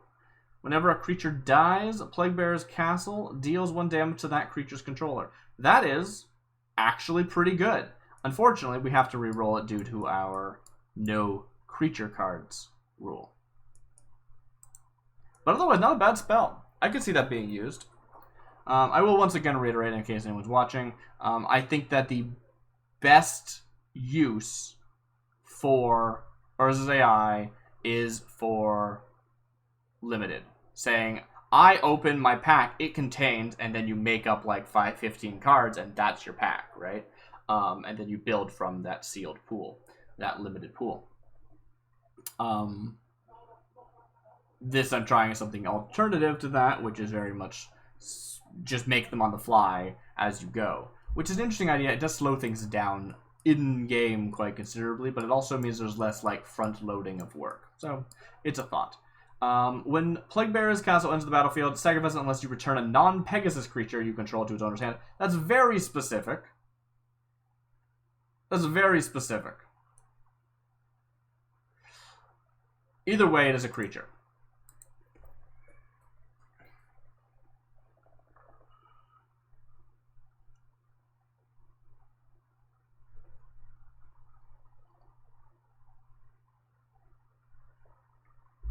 Alright, Plaguebearer's Castle is out. We will change it to Plaguebearer's Lair, because Lair is also often a... I'm surprised. I'm very surprised Plaguebearer's Castle did not give me a land. I don't know if I want a land, to be honest. I just kind of want to see if I can make one in the moment, intentionally. That is one of the benefits of saying you can't make creatures, is just the fact that you don't waste your attempt if you were going for a non-creature, which you are going for because you're not allowed to make creatures. Which is cool. Would I prefer to have a 2/2 on the battlefield? Maybe. But maybe I would rather not have a 2/2 on the battlefield if it meant that my opponent could also have like 6/6s on the battlefield. That's a fair point, yeah.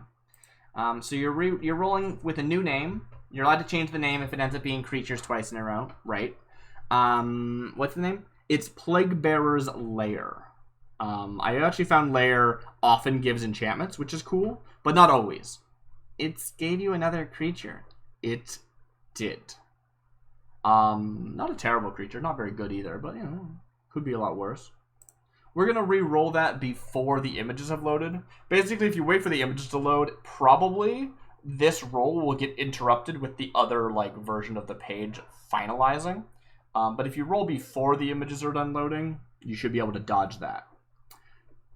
It's another creature. Okay, I'm just gonna say cottage. I've never had cottage not be a land. Never once have I had it not be a land when I included the word cottage. But I'm amazed. I think I've only ever seen Lair give me lands or enchantments, and here we are. So, Plaguebearer's Cottage. I went for, you know, Castle and Lair first, because I would actually be happy with an enchantment, if possible. Plaguebearer's Cottage is, again, a creature. I am legitimately surprised. We will roll it again, because, once again, you know, only twice... You don't have to change the name until you get till it fails twice, and it did fail twice. I am aghast. I'm simply gonna say swamp. I'm just gonna say swamp this time. Legitimately using like forest, island, swamp does if you're out there and you want to generate a land that gives you 2 or 3 types of mana, just like saying like mountain swamp like will probably get you that. It legitimately. Not even necessarily like mountain swamp, but like something swamp will probably get you a black mana plus another color. Plague Bear Swamp, however, might give me, like, it's a land that generates black mana and black mana, so we'll see. We'll see.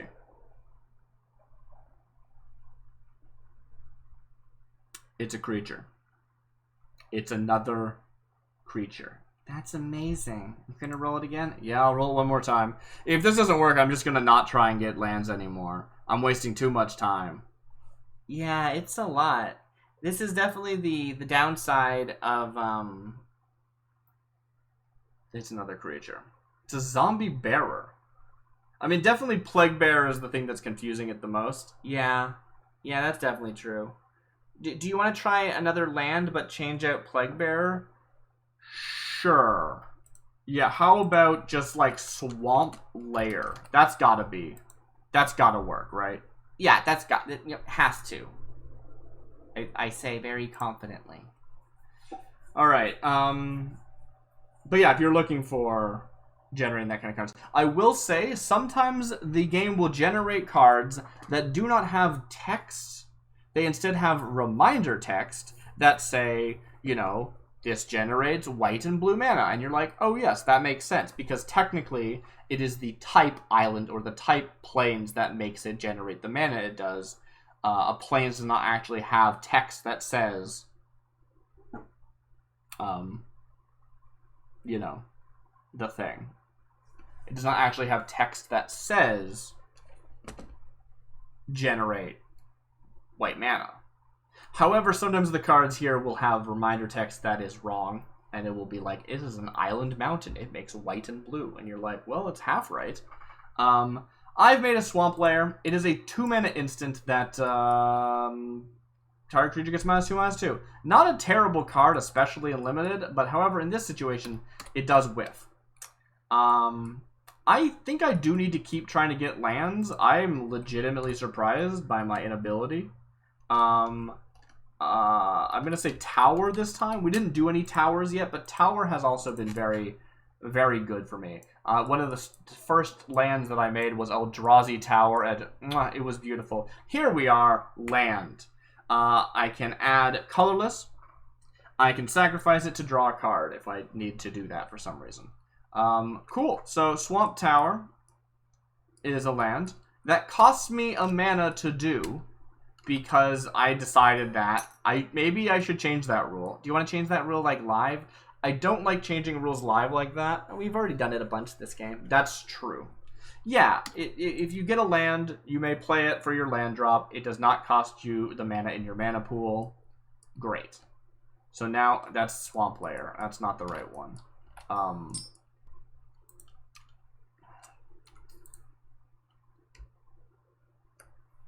That is another one of my lands. And I now have 3 mana remaining for my last stuff. Honestly, what I really need is like enchantment removal, but that's not going to end the game. Probably this should be a game mode that only goes down to 10.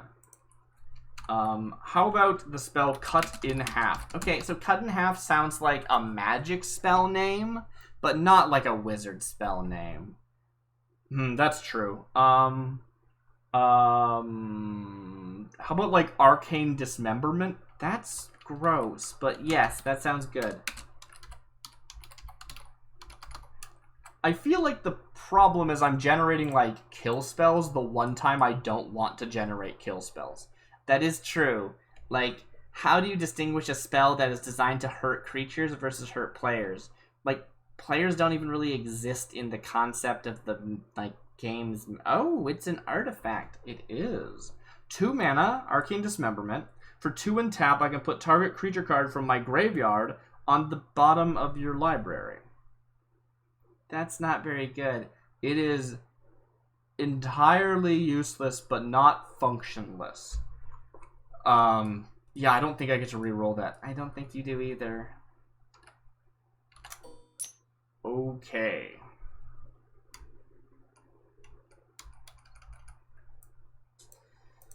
Well, I think I just concede, honestly. Don't you still have, like, 1 mana left?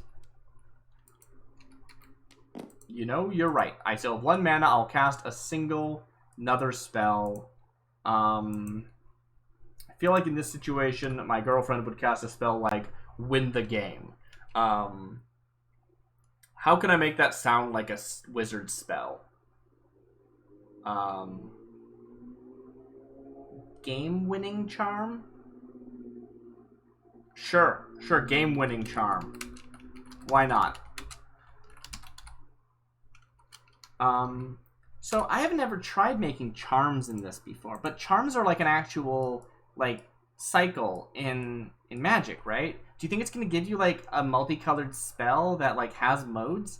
I highly doubt it, but that would be very cool. It did give me multiple modes. Interesting. It even has Entwine. Do charms normally have Entwine? I don't think so. So game-winning charm is a 2-mana instant. It says spells you cast from your graveyard will be put into your graveyard this turn. And you may cast spells from your graveyard this turn. I love this spell. This spell is really cool.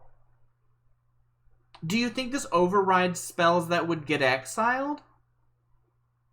Huh.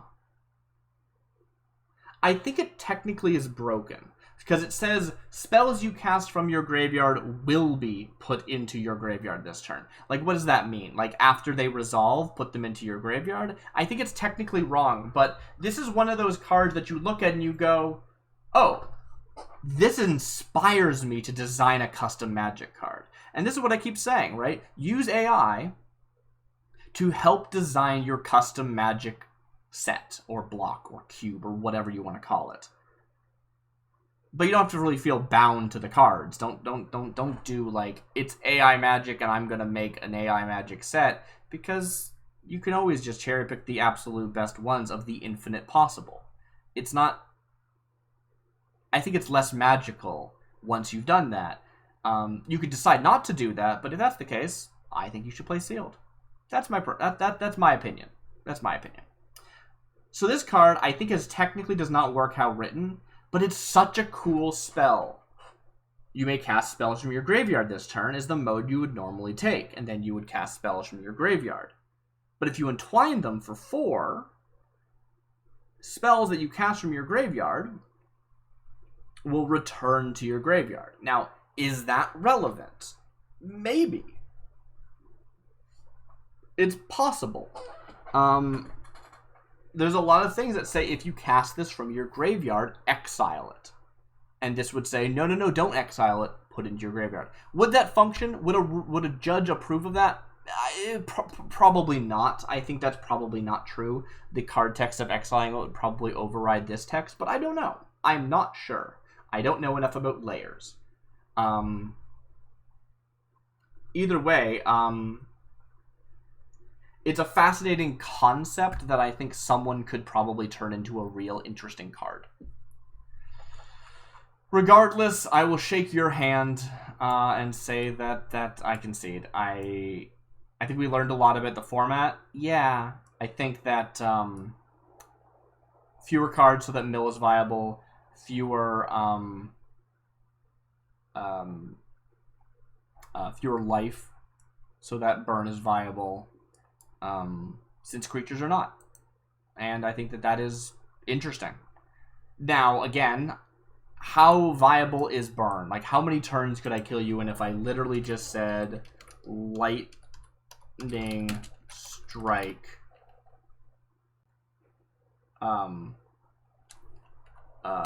moderate lightning strike, right? This is just a test. This is a test. If I say turn 1, I say moderate lightning strike. Okay. What do you think happens? Well, you said lightning strike, not lightning bolt, which is kind of weird. That's true. That's a fair point. Do you think it won't do damage? I think it still will. I think basically anything with lightning is going to do damage to a player. Well, or a creature. It could be a creature. Yeah. Moderate lightning strike is a 3-mana instant. It has a kicker of 3. Creatures you control get +1 until end of turn. So no, bad actually. So that would be my first turn whiffed. It would not work. I would then go, ooh, I'll actually say bolt this time. Probably that will help me. And then I'll say improved. Right? We'll change that to improved lightning bolt. Turn 2, I swing at you with Improved Lightning Bolt. Improved Lightning Bolt is 3 mana. It says if you would draw a card, instead flip a coin. If you lose the flip, draw a card. Interesting design for an enchantment or a curse, right? If enchanted player would draw a card, instead flip a coin. If you lose, enchanted player draws a card. Otherwise, they do not draw a card. Cool, right? That's totally a legitimate thing, but not relevant here. In fact, this would be a reroll, not a second attempt. It wouldn't take me to turn 3 attempt. How viable is burn, is the question, in an AI format where you cannot control. Yeah, I'd say that just, like, Bolt maybe is throwing it off. Like, just saying, like, minor lightning, improved lightning would probably be more consistent. When Lightning Bolt enters the battlefield, discard a card. Spells do not enter the battlefield. So that would be a reroll. Yeah, it's getting, like... I think that's the biggest problem with this format is... Yes, if you are doing, like, sealed, right, and you're making a fake sealed pool, you gotta do, like, an hour of work before the game even starts. But here, the game itself is slow and drawn out, and for some reason, I think it's more engaging to say, I did an hour of work, now let's play a game, and the games are snappy. I think you're right. We're still going to say Improved Lightning Bolt. We're going to do it again. See how that goes. But yeah, especially with the rerolling, it's like it slows things down. And add on to that the fact that this mode is creatureless. Like, doesn't function. Does not function.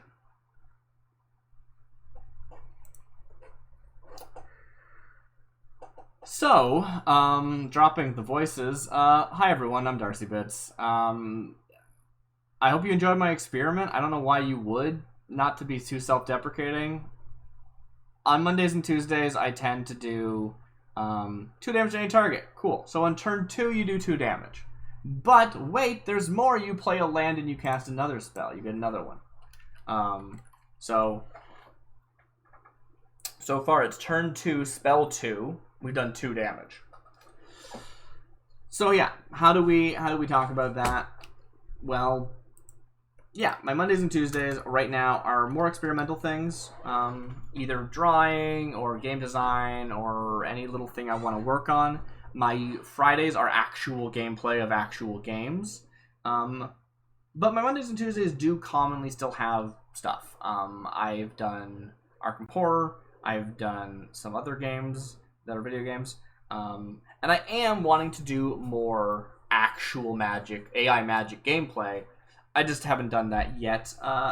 Well, not yet, that's not entirely true.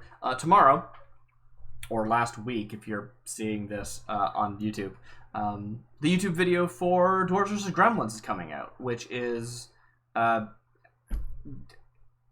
really solid AI gameplay. It's mimicking a draft in a sealed environment like we've talked about before throughout this entire show. I'm just going to say Improved Lightning instead of Improved Lightning Bolt. I know it's like kind of weak, but I just want to see how that runs. And so I would like to do more. I obviously need other people to do stuff. Deal 2 damage to any target. Great. Boom. Hit you for 3. That was turn 2. We move from turn 2 to turn 3. You've taken 5 damage so far. Okay.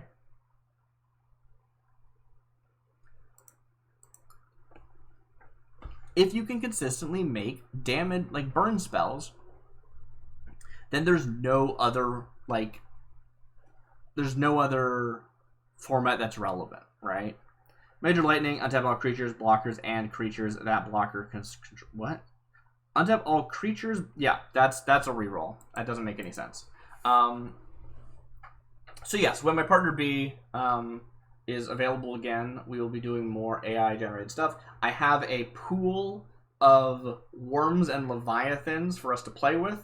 Like I said before, I think a sealed environment is something that you should is really useful for, not useful, but like I think that there's a lot of potential in mimicking sealed environments and sealed play, especially for 2 players where sealed is less good. Honestly, I feel like don't really get a lot out of like sealed or draft with 2 players personally, and I think that AI really actually helps that out. It makes them more random and interesting, but also allows you to curate them so you end up with like, you know, all red cards instead of ending up with a bunch of cards you don't care, like opening, you know, 90 cards and only using like 20 of them feels like a huge waste in sealed. Mage spells you cast cost 2 less to cast. Major lightning deals 2 damage to any target. So, it's an instant. An instant can't have like, first of all, it says magic spells you cast, which I guess if like there was a, you know, like a tribal spell that was magic, or if it was like a creature. But again, it's not an enchantment. This is just, it's not a permanent. This effect will go away. There's no time in which that line of text functions. So even though the second line exists, this is a reroll under my rules.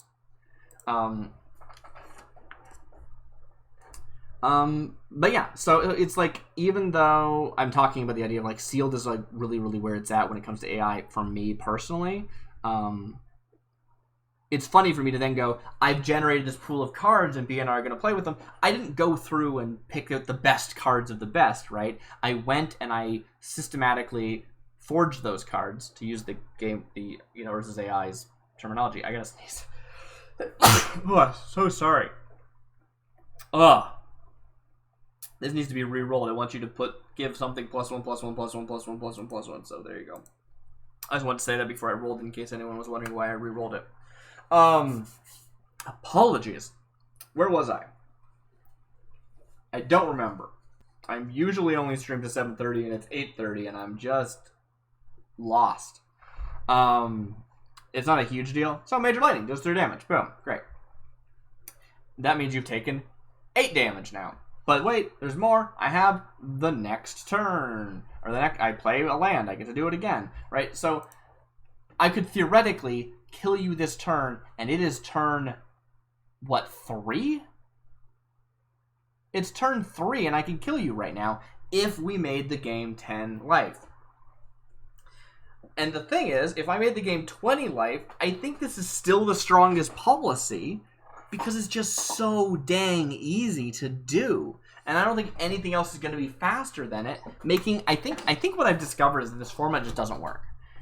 If it was harder to consistently get lightning bolts, I think that it would, you know. But, no. Anyway, going back to what I was saying, just to, like, cap this off, next week sometime, the plan is to be playing Leviathans versus Worms. That's Worms with a U. They are both just these massive tribes that are actually really, really tough and strong. You saw me summon some of them earlier today. Probably. It depends how I edit this video. So I think it's going to be a really interesting matchup. The cards, again, I didn't forge like 100 cards and then say these 40 are interesting. I forged 60 cards and every one of them goes in, right? They're all in the pool and that's it. So it's going to be like a sealed experience, right? It's just that I've already looked at the sealed pool and I put them into the card packs and now I'm going to hand them out to be, right? Like, other than that, it's sealed. It's sealed in that I don't get to say, no, these comments suck, I'm replacing them. Like, I didn't do that. I don't know. I'm over talking this. There's nothing interesting happening on screen. Have a good night, everybody. I don't know. This was a weird stream. Have a good night.